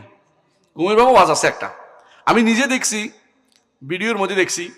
মহিলা কুমির বাবার মাথার মধ্যে উঠছে, কুমিরেরা কি করে? মদ খাওয়াই এটারে পাগল বানায় রাখে, বুঝেন তো? তো কুমির তো ধরেছে, ধরতে পারে, আর এরা পয়সা কামাইতে পারে। একবার ধরলে কটা টাকা দিবে। এরপরে এরা বেরিয়ে আসা মহিলারা কি করে? সবচেয়ে বেশি মহিলারা এই সমস্ত শিরকের মধ্যে বেশি লিপ্ত। এরা কি করে? মহিলারা কুমির বাবাকে সিলেতেছে, আমার ছেলে নাই, আমার ছেলে অসুখ ভালো হয় না, এটা ওইটা। মহিলারা সন্তান বাঁচানোর জন্য শিরিক করে, এটা কিন্তু মারাত্মক শিরিক করে। আমাদের ঝিনাইদহ, আপনাদের কাছের, তাই না? কাছের উপজেলা, সেখানে এক পত্রিকায় আসছে, আমি নিজে থেকে বানাই বলতেছি না, পত্রিকায় আসছে এক মহিলা ওই সাপকল আছে না, নতুন সাপকল বসাইছে, ওখান থেকে পানি আনি খাওয়াইছে তার স্বামীকে। তো স্বামী বলছে আমার তো ভালো লাগতেছে পানিটা খাইয়ে। কিছুক্ষণ পরে তিনি দাঁড়াইতে পারছে, হাঁটতেছে। এই মহিলা এটা প্রচার করেছে কিছুক্ষণের মধ্যে, ওরে রে আল্লাহর ওলির পানি রে, পানি শুরু হয়ে গেছে। কিছুক্ষণ পরে দেখা গেছে পানি নেওয়ার জন্য মানুষের লাইন আর লাইন, সব মহিলা, কলস আর কলস, বুঝছেন তো? এবং উপজেলার পক্ষ থেকে, জেলার পক্ষ থেকে পুরো ব্যারিকেড দিছে, ব্যারিকেড ভাঙ্গা পানি সহ মাটি সহ লইয়া গেছে, মানে সবকিছু লইয়া গেছে। এবার বুঝেন কত শিরকে লিপ্ত রয়েছে। অথচ এই পানি এমনিই ভালো হয়েছে, আল্লাহ তাআলা তারা এমনি ভালো করছে। ওই পানির সাথে মিলে গেছে, টাইমিং মিলে গেছে ভাই, আর কিচ্ছু না। ওই টাইমিং মিলার কারণে সে মনে করছে পানি খেয়ে ভালো হয়ে গেছে। বুঝেন কথাটা? বেহুদা স্মরণ করছে। আর মহিলারা ওখানকার সব পানি নিয়ে শেষ। কুমিল্লাতে এক জায়গা আছে, সেখানে কি করে জানেন? সেখানে একটা পুকুর আছে, দায়েম সাহেবের পুকুর বলে, দায়েম সাহেবের পুকুর। ওই পুকুরের পানি সবাই এখান থেকে উঠে নিয়ে যায় আর খাওয়ায়। কি জন্য? এই পুকুরের পানি খাইলে ভালো হয়ে যায় মানুষ। শিরিক কাকে বলে বুঝতে পারছেন আপনি? শিরিক কাকে বলে? গাজীপুরে একটা জায়গা আছে, ওখানে টাকা ফেলে। কি জন্য? যে যার টাকা ডুবে যাবে তার উদ্দেশ্য হাসিল হবে, যার টাকা ডুববে না তার উদ্দেশ্য আরেকটা দেন। তাহলে 500 টাকা দিচ্ছেন তো আরেকটা 500 টাকা দেন, কোনটা ডুবে দেখেন, ওইটা আপনার কাজে হবে। আর রাতের বেলা ওরা জাল দিয়ে তুলে নিয়ে টাকা ভাগাভাগি করে, দিনের বেলা ওরা মানুষের পাগলগুলি টাকা দেয়। এই হচ্ছে মানুষের অবস্থা। মানে কবরস্থানে যে টাকাটা দেন, আপনি বুঝেন তো? কবর টাকাটা দেন যে, এই টাকা কি কবরওয়ালা খায়? কবরওয়ালার খবর আছে? কবরওয়ালার কোনো খবর নাই। এটা কারা খায়? গাঁজাখোর রাখে, আশেপাশে যারা গাঁজা খায় ওরই খায়। এবং গাঁজা নয় শুধু, এগুলি আবার ভাগ যায় কোথায়? এই ভাগ কিন্তু একা খাইতে পারে না, এই জন্য এরা পাহারা দেয়। সরকারের একটা বিশেষ মহল এগুলি পাহারা দেয়। হ্যাঁ, বুঝছেন তো? যাদের নাম নেয়া নিষেধ, সরকারি আমলারা, বিশাল গোষ্ঠী, হ্যাঁ, যারা যারা বদলি হয়ে আসে, প্রথম খোঁজ নেয় এই এলাকাতে অর্থের কিভাবে সুরা কি আছে, মাজার আছে কিনা, ওই রাস্তার মধ্যে টোল আছে কিনা, ওই কোথাও টাকা কোথায় পাওয়া যায়। মাজার থাকলে 3 ভাগের 1 ভাগ বা 4 ভাগের ভাগ তারা করে, তারা হিসাব করে যে এত টাকা হয়েছে আমাদের ভাগটা দিতে হবে, এরকম একটা ভাগ করে। ওই যে কিশোরগঞ্জে একটা আছে পাগলার মাজার, পাগলার মসজিদ। পাগলার মসজিদে কোনো কবর নাই, কিন্তু শুধু মসজিদটার নাম পাগলা, এতেই খাবার, এতেই সবকিছু শেষ, মানে আর কিছু লাগবে না, এতেই সব কাভার হয়ে গেছে। ওই পাগলার মসজিদে প্রতি মাসে কয়েক কোটি টাকা উঠে। আপনি কি চিন্তা করছেন টাকা কেমনে পায় ফ্রি? আপনি যদি মাদ্রাসার জন্য ওদের কাছে চান না, ও পয়সা দিবে না, ওই বিশ্বাস করতেছে না। ওই পাগলার মসজিদ দিতে হবে কেন? পাগলার কারণে তার কি হয়ে যাবে, তার সবকিছু উদ্দেশ্য হাসিল হয়ে যাবে। আমি কুমিল্লাতে একটা মসজিদ দেখেছি, নাম হচ্ছে শাহ সাহেবের মসজিদ। প্রতি সপ্তাহে, যদি বিশ্বাস করেন, এত এত গরু, এত ছাগল, এত কিছু আসে। আমি কি রে গড় নাকি? কয় যে শাহ সাহেবের মসজিদ, এই জন্য শাহ সাহেবের মসজিদ। এরকম অনেক জায়গাতে আপনি দেখতে পাবেন, ওই পাগলা কানাই বলেন অথবা এইগুলি বলেন, এগুলি সব হচ্ছে শিরকের আখড়া। এই শিরকের আখড়া রেখে ঈমান কোথায় রে ভাই, ঈমান কোথায়? এরা মনে করে এদের ক্ষমতা আছে জগৎ পরিচালনা করে। এরা কেউ যদি মনে করে জগৎ পরিচালনা আল্লাহ ছাড়া অন্য কারো সামান্যতম হাত আছে, সে ব্যক্তি কাফের। যতই সালাত আদায় করুক, যতই হজ করে আসুক, যতই বড় কাজ করে, কোনো কাজ হবে না, সে ব্যক্তি কাফের। বড় কাজ বুঝছেন তো? দান করছে, এমনকি বলে আসছে আমি এটা করছি, এটা করেছি, আমি এই মসজিদ করেছি, এই মাদ্রাসা করে দিয়েছি, এই রাস্তা করে দিয়েছি। কাজ হবে না, শিরিক করলে কোনো কাজে লাগে না। বুঝছেন কিনা কথাটা? আমাদের দেশে একটা বিশাল গোষ্ঠী কিন্তু যখন তাদের দাঁড়ায়, নির্বাচন আসে, বুঝছেন, নির্বাচন আসলে নির্বাচনী প্রচারণা কোত্থেকে শুরু করে বলেন তো? শাহজালাল। ভালো করে দেখবেন, ঠিক বলছেন আপনি, শাহজালালের মাজার থেকে। কেন ওখান থেকে শুরু করতে হবে কেন? কারণ তার বিশ্বাস, শাহজালাল যদি একদম নেক নজর দিয়ে তাকায় তো আমি শেষ, কেল্লা ফতে, আমার কেল্লা ফতে। শিরিক কাকে বলে? মুশরিক, পুরা মুশরিক। যারা প্রতি সপ্তাহে যায়। আমি একদিন সিলেটের পাশে কুমার পাড়াতে আমার একটা মসজিদ আছে, আমাদের তাকওয়া মসজিদ, আপনার নাম শুনেছেন হয়তো। তাকওয়া মসজিদে আমি নামাজ পড়াই মাঝে মধ্যে গেলে, তো দেখি যে বিশাল লম্বা বহর। এই গাড়ির কিসের বহর? এগুলি আপনাদের দিক থেকে আসছে, আমাদের এদিকেও আছে, আপনাদের দিকে আসছে। কি এগুলি হচ্ছে প্রতি সপ্তাহে জিয়ারত করতে আসছে। শাহজালালের কবর কেন জিয়ারত করতে হবে আমাকে বলেন তো? কেন জিয়ারত করতে হবে? জিয়ারতের উদ্দেশ্য হচ্ছে চারটা। জিয়ারতের উদ্দেশ্য কয়টা? চারটা। এক নম্বর হচ্ছে কবরবাসীর জন্য দোয়া করা, কবরবাসীর জন্য দোয়া করা। দুই নম্বর হচ্ছে আখিরাত মুখী হওয়া। তিন নম্বর হচ্ছে দুনিয়া বিমুখ হওয়া। চার নম্বর হচ্ছে সুন্নত পালন করা। এটা কবর জিয়ারতের সুন্নত আছে। এর বাইরে 5 নম্বর বললে সেটাই শিরক। 5 নম্বর কোনটা বলেন তো? কবর ওলা থেকে ফয়েজ ও বরকত আসবে। কবর ওলার কানে শুনলে আল্লাহ শুনবে, তার কাছে চাইলে আল্লাহকে বলে দিবে। এই কথা বললে সঙ্গে সঙ্গে কাফের। কারণ কবর ওলার কাছে কিছু চাওয়া যায় না। রসুলের কাছে কি চাওয়া যায়? জায়েজ নাই। রসুলের কাছে সুপারিশও যেখানে শিরিক, সুপারিশ চাইতে পারবেন না। আল্লাহকে বলবেন যে আল্লাহ রসুলকে আমার জন্য সুপারিশকারী বানিয়ে দেন, কিন্তু আপনি চাইতে পারবেন, রসুলের কাছে সরাসরি চাইতে পারবেন না। কথা বুঝছেন তো? কবরের কাছে কারা কেন যায়? এতগুলি গাড়ি যাচ্ছে, সবগুলি শিরিক করতে যাচ্ছে। এই দেশে ইমানের অবস্থা তো খুব খারাপ। এই দেশে আপনি ভালো কি অপেক্ষা করতে বসে আছেন যে এখানে আপনি এইটা পাবেন, ওইটা পাবেন, ইসলাম কায়েম করে ফেলাবেন? ইমান তো ঠিক করতে পারেন না এখন পর্যন্ত। আপনার ইসলাম কেমনে কায়েম করবেন? কথা কি বুঝতে পারছি? ইসলাম কায়েমের শর্ত আগে ইসলাম সম্পর্কে জানতে হবে প্রিয় ভাই। ইসলাম কাকে বলে? 3টা জিনিস যদি আপনি প্রতিষ্ঠা করতে পারেন, আপনি মুসলিম। 1 নম্বর হচ্ছে আল ইসতিসলাম লিল্লাহি বিত্তাওহীদ, তাওহীদ নিয়ে আল্লাহর কাছে আত্মসমর্পণ, যে কারো কিছু করব না, শিরিক করব না, আমি একমাত্র আল্লাহ আপনার কাছে আত্মসমর্পণ করলাম। ইব্রাহিম আলাইহিস সালাম তা করেছিলেন। ইসকালাহু রব্বু আসলিম ক্বালা আসলামতু লিরাব্বিল আলামিন। তিনি যখন আল্লাহ তাআলা তাকে বললেন যে হে ইব্রাহিম আত্মসমর্পণ করুন, বলে আল্লাহ আপনার জন্য আমি নিজেকে সমর্পণ করে দিলাম। একজন মানুষ আল্লাহর কাছে সমর্পণ করে দেওয়ার পর নিজের কোনো স্বাধীনতা থাকতে পারে না, নিজের কোনো আল্লাহর কথাই শুনতে হবে তাকে। 2 নম্বর কাজ, মুসলিম হতে হলে কি লাগবে? আল্লাহর নির্দেশ এবং নিষেধ মেনে চলতে হবে।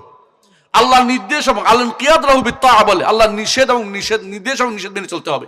3 নম্বর হচ্ছে আল বারাআতু মিনাশ শিরকি ওয়া আহলি, শিরক এবং মুশরিকদের থেকে নিজেকে মুক্ত ঘোষণা করতে হবে যে আমি শিরকদের সাথে নাই, মুশরিকদের সাথে নাই। ইন্নী বারিউম মিম্মা তুশরিকুন। কে বলছে? ইব্রাহিম আলাইহিস সালাম। ইব্রাহিম আলাইহিস সালাম প্রথম কেন মুসলিম এটা বোঝানোর জন্য তিনি প্রথম মুসলিম এই জন্য হয়েছে, 3টা জিনিস করে দেখাইছেন। 3টা জিনিস করে দেখাইছেন। প্রথমটা কি?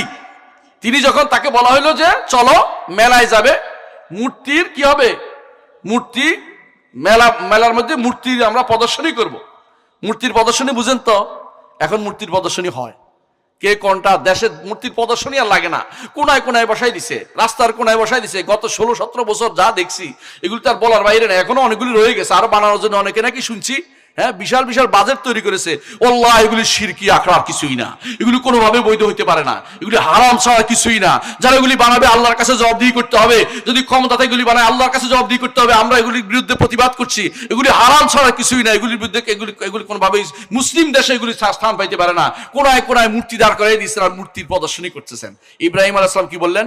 ইন্নী সাকিম, আমার মন ভালো নাই, আমার মন ভালো নাই, আমি যাব না।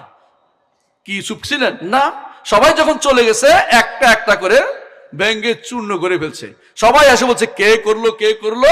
বলছে ইব্রাহিম নামে একটা ছেলে ছোকরা করতে পারে, এইটা শুধুমাত্র দেখছি খারাপ করলো এইটারে। হ্যাঁ, কে বলতেছে? একজন বলছে আলা তাকুলুন, খাও না কেন? ইব্রাহিম আসলাম কি করছে, যাইয়া খাবার নিয়ে দিচ্ছে, কি খাস না কা? তো দেখে বলছে কি খাবে, ও তো কথা বলতে পারে না। উফিল্লাকুম আলিমা তা'বুদুন মিন দুনিল্লাহ, কথাই বলতে পারে না, খাওয়াচ্ছ তোমরা, এগুলো সামনেগুলি দাও কেন তোমরা, এগুলি কেন দিচ্ছ? হারে খারাপ বলতেছে, এর পোড়াই ফেলো, পোড়াই ফেলো, এর পোড়াই ফেলো। মানে সব সহজ সহজ উত্তর হলে মেরে ফেলো, সহজ উত্তর হলে মেরে ফেলো, উত্তর নাই, জবাব দিতে পারবে না কিন্তু মেরে ফেলতে পারবে, এটাই তাদের বড় উত্তর। যারা টাইপের মানে তাদের যে অথরিটি, তাদের আর কোনো কাজ নাই, কি মেরে ফেলো, সোজা কথা হলো মেরে ফেলো, অত্যাচার করো, জুলুম করো, এটা তাদের মেরে ফেলা। শিরকের বিরুদ্ধে কথা বললে অনেকের গায়ে আগুন লেগে যায়। অনেকে বলে শিরকের বিরুদ্ধে কথা বলে মানুষের মধ্যে বিভেদ তৈরি করতেছে। ওই বিভেদ তো আমার নবী তৈরি করে গেছেন, করছেন না? ওই বিভেদ আমার নবী তৈরি করে গেছেন। কারণ আরবের মুশরিক সমাজ চাইছিল ঐক্য করতে। মুহাম্মদুর রাসূলুল্লাহ সাল্লাল্লাহু আলাইহি ওয়াসাল্লামের কাছে আসে একটা প্রস্তাব দিছে। কি প্রস্তাব দিছে বলেন তো? যে 1 বছর আপনার মূর্তির ইবাদত করে দেব, আপনার আল্লাহর ইবাদত করে দেব, আরেক বছর আপনি আমাদের মূর্তির ইবাদত করে দেবেন। সুন্দর, আগে কি সুন্দর রাত কাটাইতাম, মানে সুন্দর মিলেমিশে চলতাম, আমাদের আপনি বিরোধিতা করেন না দয়া করে, এখন খেন তখন কি প্রস্তাব, বাপরে বাপ। আল্লাহ তাআলা আয়াত নাযিল করে দিলেন, মেনে নিছেন না? আল্লাহ মেনে নিছেন না? না, কি বলেছেন? কুল ইয়া আইয়ুহাল কাফিরুন, হে কাফির গোষ্ঠী, লা আ'বুদু মা তা'বুদুন, যেগুলি ইবাদত তোমরা করে ইবাদত আমি করতে পারি না। আল্লাহর দ্বীনের সাথে অন্য কিছু আসতে পারে না। লা তালবিসুল হাক্কা বিল বাতিল, হক এবং বাতিল কখনো একসাথে করিও না। লা তালবিসুল হাক্কা বিল বাতিল, হক বাতিল একসাথে হইতে পারে না। আপনি যেখানে কোরআন তেলাওয়াত হবে গীতা পাঠ হইতে পারে না, যেখানে গীতা পাঠ হবে কোরআন তেলাওয়াত হইতে পারে না। কথা কি বুঝাতে পারছি? এক জায়গা দুইটা একসাথে করতে পারেন না। আপনি আমি যেটা করতেছে, অধিকাংশ রাজনৈতিক কারণে যেগুলি করতেছে, আল্লাহর কাছে জবাবদিহি করতে হবে। দিন নিয়ে ঠাট্টা মশকারি করতেছে, এগুলি কখনো ইসলাম অনুমোদন করে না। কোরআন যেখানে সেখানে চলতে পারে না। হক এবং বাতিল মনে করতেই হবে। ইসলাম হক আর অন্য সবগুলি হচ্ছে বাতিল। এইটা যদি কেউ বিশ্বাস না করে ইমানদার হয় না, এখনো সে কাফের রয়ে গেছে। কে বুঝছেন আমাদের কথাটা? আপনি এখন বলবেন যে আমরা রাজনৈতিক কারণে এটা মানতে ওইটা মানতে, রাজনৈতিক কারণে কুফরি কি মানা জিনিস? কিসের রাজনীতি, কিসের রাজনীতি এটা? ভণ্ডা মিশা আর কি? যে ব্যক্তি কুফরিকে প্রশ্রয় দেয় তার কিসের রাজনীতি এটা? কুফরিকে প্রশ্রয় দেওয়ার শরীয়ত অনুমোদন করে না কোনোদিন। আপনি কি জন্য এটাকে প্রশ্রয় দিচ্ছেন? কেন প্রশ্রয় দিচ্ছেন? ইসলামের নাম করে যদি দেন আপনি হারাম কাজ করতেছেন, আপনি কুফরি করতেছেন, করতে পারেন না। এটা ইসলাম কোনোদিন একে অনুমোদন করে না। তাহলে কুল ইয়া আইয়ুহাল কাফিরুন লা আ'বুদু মা তা'বুদুন ওয়ালা আনতুম আ'বুদুনা মা আ'বুদ, আমি যার ইবাদত করি তোমরা তার ইবাদতকারী নও। এখন বলতে পারেন যে আরব মুশরিক তো আল্লাহর ইবাদত করতো না? করতো। কারণ যদি একমাত্র আল্লাহর ইবাদত না করে, আল্লাহ ওই ইবাদত নেন না। কথা বুঝতে পারছি? আপনি মনে করলেন যে মসজিদেও গেছি, মন্দিরেও যাই, দুইটাই তো হ্যাঁ ইবাদত খানা, দুইটাতে ইবাদত করে আসি। হ্যাঁ, আপনি আল্লাহর ইবাদত করছেন, আরটা কি করছেন? কুফরি ইবাদত করছেন। তো এই জন্য আল্লাহ তাআলা আপনার আল্লাহর ইবাদতটা নিবেন না, আল্লাহ আপনার নামাজের নিবে না। আপনার নামাজ আল্লাহর কাছে 1 পয়সারও মূল্য নেই। আপনি এবং আবু জাহেল সমান সমান। কেন আবু জাহেল সমান সমান বলছি? আবু জাহেল কাবা ধরি আল্লাহর কাছে কাঁদতেছে। কোন দিন? বদরের আগের রাত্রিতে কাবা ধরি কাঁদতেছে, আল্লাহ যে আমাদের ভাই ভাই শত্রুতা তৈরি করে দিল। কার কথা বলছে বুঝছেন তো? কার কথা? আল্লাহ নবীর কথা বলতেছে। নাউজুবিল্লাহ। সে উল্টা বদদোয়া করতেছে, আল্লাহ যে আমাদের ভাই ভাই শত্রুতা তৈরি করে দিল, আমাদের সুন্দর সমাজকে খান খান করে দিল, আমাদের মধ্যে বিষ বাষ্প ছড়িয়ে দিল, আমাদের মধ্যে পৃথকী করে দিল, আমাদের মধ্যে ভাগ ভাগ করে দিল। আগামী দিন আল্লাহ তাকে পিছিয়ে ফেলুন। দোয়া করতেছে, আল্লাহর কাছে দোয়া করতেছে। কেউ চিন্তা করেন, দোয়া কিন্তু আল্লাহর কাছে কম করতেছে না। কাবার গিলাপ ধরে, কাবার দরজা ধরে দোয়া করতেছে, আল্লাহ কবুল করে তারে। বুঝছেন তো? আল্লাহ ঠিকই কবুল করছে, ওরে পিছিয়ে ফেলছে। কারণ রাসূলুল্লাহ সাল্লাল্লাহু আলাইহি ওয়াসাল্লাম খারাপ সানে, সে খারাপ চাইছে। সে যে কুফরি চাইছে, কুফরি তো কোনদিন আল্লাহ তাআলা কুফরি জিনিস তো আল্লাহ তাআলা মানবেন না। এই জন্য আল্লাহ তাআলা তাকে কি করেছেন? তাদেরকে ধ্বংস করেছেন। তাহলে আরবরা মানে রাসূলুল্লাহ সাল্লাল্লাহু আলাইহি ওয়াসাল্লাম যে যুগে ছিল সে যুগে কিন্তু আল্লাহকে মানতো না তা নয়। তারা কি করতো দেখেন, তালবিয়া পাঠ করতো, হজের তালবিয়া পাঠতো, হজ করতো। আবু লাহাব কিন্তু, আবু জাহাল এগুলো কিন্তু হাজি ছিল, আল হাজ ছিল। এখনো কিন্তু দেখবেন যে অনেকগুলো আমাদের যারা রাজনৈতিক নেতাদের মধ্যে অনেকেই যারা ইয়াতে বিশ্বাসী, সেকুলারিজমে বিশ্বাসী আছে, এগুলি সব হজ করে আসে কিন্তু। এবং আপনাদের এদিকে আশেপাশে কিছু আছে সারা জীবন বাম রাজনীতি করেছে, বামগুলি তো সবচেয়ে নিকৃষ্ট মানুষ, এগুলো কোনো মানুষের কাতারেই পড়ে না। কারণ বাম মানে কি, মানে বাম মানে দিন মানি না, সেটা তো বুঝছেন। এটা বাম মানে দিন মানার কোনো সুযোগ নেই। বাম অর্থ এটা, বামা খেপা বামা, বাম মানে হলো দিনের নিজের ব্যাখ্যা দাঁড় করা। এরা এই মানুষগুলো যখন দেখবেন যে এরা কিন্তু এখনো ওই এদের কাছে ও নিজের মতো করে একটা ব্যাখ্যা দাঁড় করানো আছে, কথা বুঝতে পারছি। তো এরা কিন্তু আরবরা কিন্তু এই আল্লাহকে মানতো, কিন্তু হজও করতো। আবু জাহালরা হজ করতো কি দিয়ে? তাদের একটা কালেমা ছিল, কালেমাটা শুনবেন, লাব্বাইক আল্লাহুম্মা লাব্বাইক। এই তো আমরা বলি না, আল্লাহ আমি হাজির, আল্লাহ আমি হাজির, আল্লাহ আমি হাজির, আপনার দরবারে হাজির। বুঝছেন, আপনার আল্লাহর ঘরে কাজ যাচ্ছি, হাজির না, এটা হাজিরা দেওয়ার জন্য যাচ্ছি। আমি দুনিয়া অন্যায় করেছি, আমি হাজিরা দিতে আসছি, আমি ভুল করেছি, আমি হাজিরা দিতে আসছি, আমাকে ক্ষমা করে দিন, বলছো এটা লাব্বাইক আল্লাহুম্মা লাব্বাইক, লাব্বাইক লা শারীকা লাকা লাব্বাইক। আমি সাক্ষ্য দিচ্ছি যে আপনার কোনো শরীক নাই, আমি হাজির। এটুকু বলার পর তাদের মনে হইলো কি রে, এটুকু বললে তো আমাদের ওলি আল্লাহর সব বাদ হয়ে গেল। খেয়াল করেছেন? তখন সঙ্গে সঙ্গে তারা যুক্ত করে দিছে, ইব্রাহিম আলাইহিস সালামের কালেমা বদলাই ফেলছে, তালবিয়া বদলাই ফেলছে। কি বলছে? ইল্লা শারীকান হুয়া লাকা তামলুকুহু ওয়া মা মালাক। তবে কিছু শরীক আছে যেগুলি আপনি মালিক, তারা আপনার মালিক না। এবারে ওই তবে দিয়া, বুঝছেন তো, তবে দিয়া ওলি আল্লাহদেরকে ভিতরে ভিতরে ঢুকাইছে, যে ওলি আল্লাহদেরকে একটা খুশি দেখতে হয়। আজাল আলিয়াতা ইলাহা ওয়াহিদা ইন্না হাযা লাশাইউন উজাব। ওলি আল্লাহদের খুশি রাখতে হলে কিছু কিছু বলতে হবে, যে কিছু কিছু তো আছেই, সব তো আর বাদ দেওয়া যাবে না, আল্লাহর ওলিদের কিছু কিছু মেনে চলতে হয়। কথা বুঝছেন কিনা? এটা কারা করতো? আরবের মুশরিকরা কইতো। এইটার বিরুদ্ধেই আমার নবী যুদ্ধ করেছেন। আর আপনার দেশে এইটা যে ব্যক্তি করবে তাকে আপনি ওয়াহাবি বলেন, কেউ মাদখালি বলে, কেউ আলে হাদিস বলে, কেউ সালাফি বলে, কেউ অমুক তমুক বলে, কেউ নারকাটা বলে, মানে যা মুখে আসে তা বলে। ও গালি গালা দিচ্ছে যে আমরা আল্লাহ ছাড়া কারো ইবাদত করব না, আল্লাহ ছাড়া কারো কাছে ধর্ণা দিব না, আল্লাহ ছাড়া কেউ আমার উপকার বা ক্ষতি করতে পারে না, আল্লাহ ছাড়া কেউ আমার কিছু করার মতো ক্ষমতা রাখে না, আল্লাহই শুধুমাত্র আমার ভালো মন্দের মালিক, আর কেউ আমার ভালো মন্দের মালিক না। তিনি যদি মঞ্জুর না করেন আমি কোনোদিন জান্নাত তো যেতে পারবো না, তিনি যদি মঞ্জুর না করেন তাহলে আমি কোনোদিন মাপ পেতে পারবো না। কথা কি বুঝতে পারছেন? আল্লাহর কাছে আপনার সবকিছু আশ্রয় চাইতে হবে, সবকিছু থেকে তিনি শুধু আশ্রয় দিবেন। কোন শয়তানের কাছে আশ্রয় নিতে পারবেন না, কবরের কাছে আশ্রয় নিতে পারবেন না, মাজারের কাছে আশ্রয় নিতে পারবেন না। এগুলি যদি কোনো আপনি ঠিক করতে পারেন, আপনি ঈমান ঠিক আছে, আপনার ঈমান ঠিক নেই। কথা কি বুঝতে পারছি? ঈমান ঠিকের জন্য এই জন্য প্রথম যে কাজটি করতে হবে, অবশ্যই আল্লাহকে রব মানবেন। আমি আল্লাহকে রব মানতে কয়টা বলছি মনে আছে তো? আল্লাহকে রব মানতে হলে দুইটা, একটা হলো আল্লাহর জাতকে মানতে হবে, এবং সেটাকে কয়টা জিনিস বলতে বলেছি, আল্লাহর ফেলকে, কর্মকে মানতে হবে। আল্লাহর কর্ম তিনটা বড় কর্ম, একটা হচ্ছে তিনি স্রষ্টা, দ্বিতীয় হচ্ছে তিনি মালিক, তৃতীয় হচ্ছে তিনি জগতের সবকিছু পরিচালনা করেন, আর কেউ কোনো কিছু পরিচালনা করতে পারে না। 3 নম্বর, এবার আসেন 2 নম্বর, আল্লাহ তাআলার নাম ও গুণ স্বীকৃতি দিবেন। আল্লাহ তাআলার যত নাম আল্লাহর জন্য নির্ধারণ করবেন, আর কাউকে দিবেন না। আল্লাহর গুণগুলি আল্লাহর জন্য স্বীকার করবেন। আল্লাহর গুণের মধ্যে 3টা গুণ সবচেয়ে বড়, এই 3টা উল্লেখ করবো, বাকি উল্লেখ করবো না। একটা হচ্ছে তিনি সব ক্ষমতার অধিকারী, আর কেউ কোনো ক্ষমতা রাখে না। কথা বুঝছেন কিনা? আল্লাহ তাআলা সমস্ত ক্ষমতার অধিকারী। আল্লাহ যাকে যতটুকু ক্ষমতা দিয়েছে সে পারে। জীবিত মানুষ কিছু ক্ষমতার অধিকার আছে, মরা মানুষ কোনো ক্ষমতার অধিকার নেই।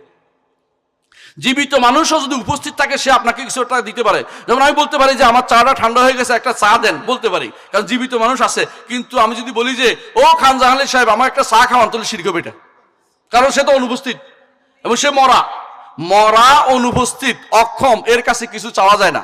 কিন্তু জীবিত, উপস্থিত এবং সক্ষম তার কাছে চাওয়া যায়। যাচ্ছে আমি আপনাকে বলতে পারো ভাই আমাকে 1 গ্লাস পানি দেন, কথার কথা।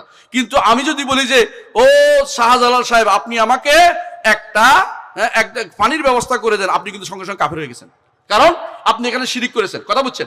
আপনার তিনি তার এই ক্ষমতা নাই। দ্বিতীয়ত আরেকটা জিনিস আছে, ক্ষমতা জায়গাতে কার? কুদরতে কার? আল্লাহর। আল্লাহর একমাত্র সমস্ত কুদরতে কামেলার ক্ষমতা আল্লাহর। আর হচ্ছে সমস্ত গায়েবী জ্ঞান কার? আল্লাহ। আল্লাহ ছাড়া কেউ গায়েব জানে না। কেউ যদি বলে মুহাম্মদুর রাসূলুল্লাহ গায়েব জানে, তাহলে সে ব্যক্তি কাফের, কোনো সন্দেহ নাই। এমন যে ব্যক্তি আব্দুল কাদের জিলানী, সে ব্যক্তি গায়েবের খবর রাখে, সে ব্যক্তি কাফের। আপনি এখন কবরওয়ালার কাছে যা যা বলছেন এই বিশ্বাসে করেন যে তিনি আমার সম্পর্কে জানেন, ঠিক না? অনেকে এটা করে না। মনে করেন তিনি তো খবর রাখেন, মরার পরে তাদের নাকি আরো ক্ষমতা বেড়ে যায়। এই কথা যে ব্যক্তি মনে করবে সে ব্যক্তি কাফের, কোনো সন্দেহ নাই। মরার পরে তাদের অবস্থা আরো খারাপ হয়ে যায়। এই জন্য তাদের জন্য দোয়া করতে হয়। মুহাম্মদুর রাসূলুল্লাহ সাল্লাল্লাহু আলাইহি ওয়াসাল্লাম তাদের জন্য দোয়া করতেন। তাদের কাছে কিছু কোনদিন চাইছে এমন কোনো প্রমাণ আপনি দেখাইতে পারবেন না। তাদের জন্য দোয়া করছেন। কি দোয়া করতেন? আল্লাহুম্মা গফির লি আহলি বাকিল গারকাদ, আল্লাহ বাকিল গারকাদে যারা শুয়ে আছে তাদেরকে আপনি ক্ষমা করে দিন। আর আপনি মনে করতেছেন বাকিল গারকাদে যারা আছে এদের সুপারিশে আপনার উপকার হবে। যে ব্যক্তিটা মনে করবে যে শাহজালালের অথবা শাহপরানের অথবা যদি অমুক তমুক অথবা যদি মুহাম্মদ রাসূলুল্লাহ অথবা যদি কোনো ওই সাহাবায়ে কেরামের কোনো কিছু কবর জিয়ারত করে সেখান থেকে ফয়েজ ও বরকত আসবে, আমার একটু উপকার হয়ে যাবে, সে ব্যক্তি কাফের হয়ে গেছে, ঈমান হারা হয়ে গেছে, সে ব্যক্তি ঈমানের উপর নাই।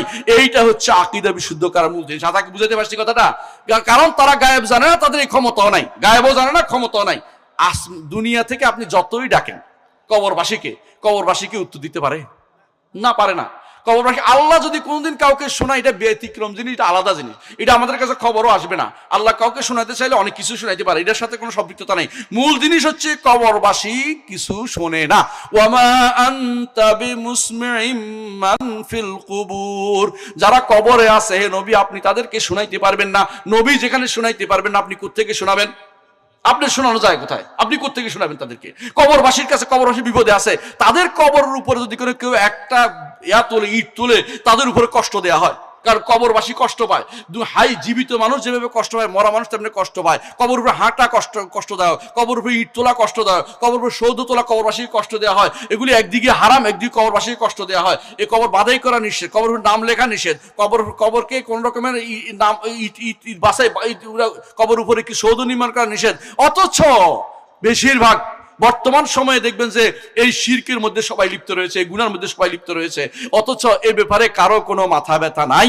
সবাই এই করেনগে সেই করেনগে, ওয়াজ করতে গেলে দুনিয়ার সব ওয়াজ করে ফেলছে।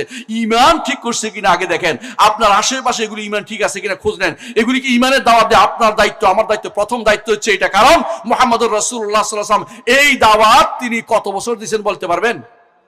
কত বছর? মৃত্যুর আগ পর্যন্ত দিয়েছেন। কত বছর?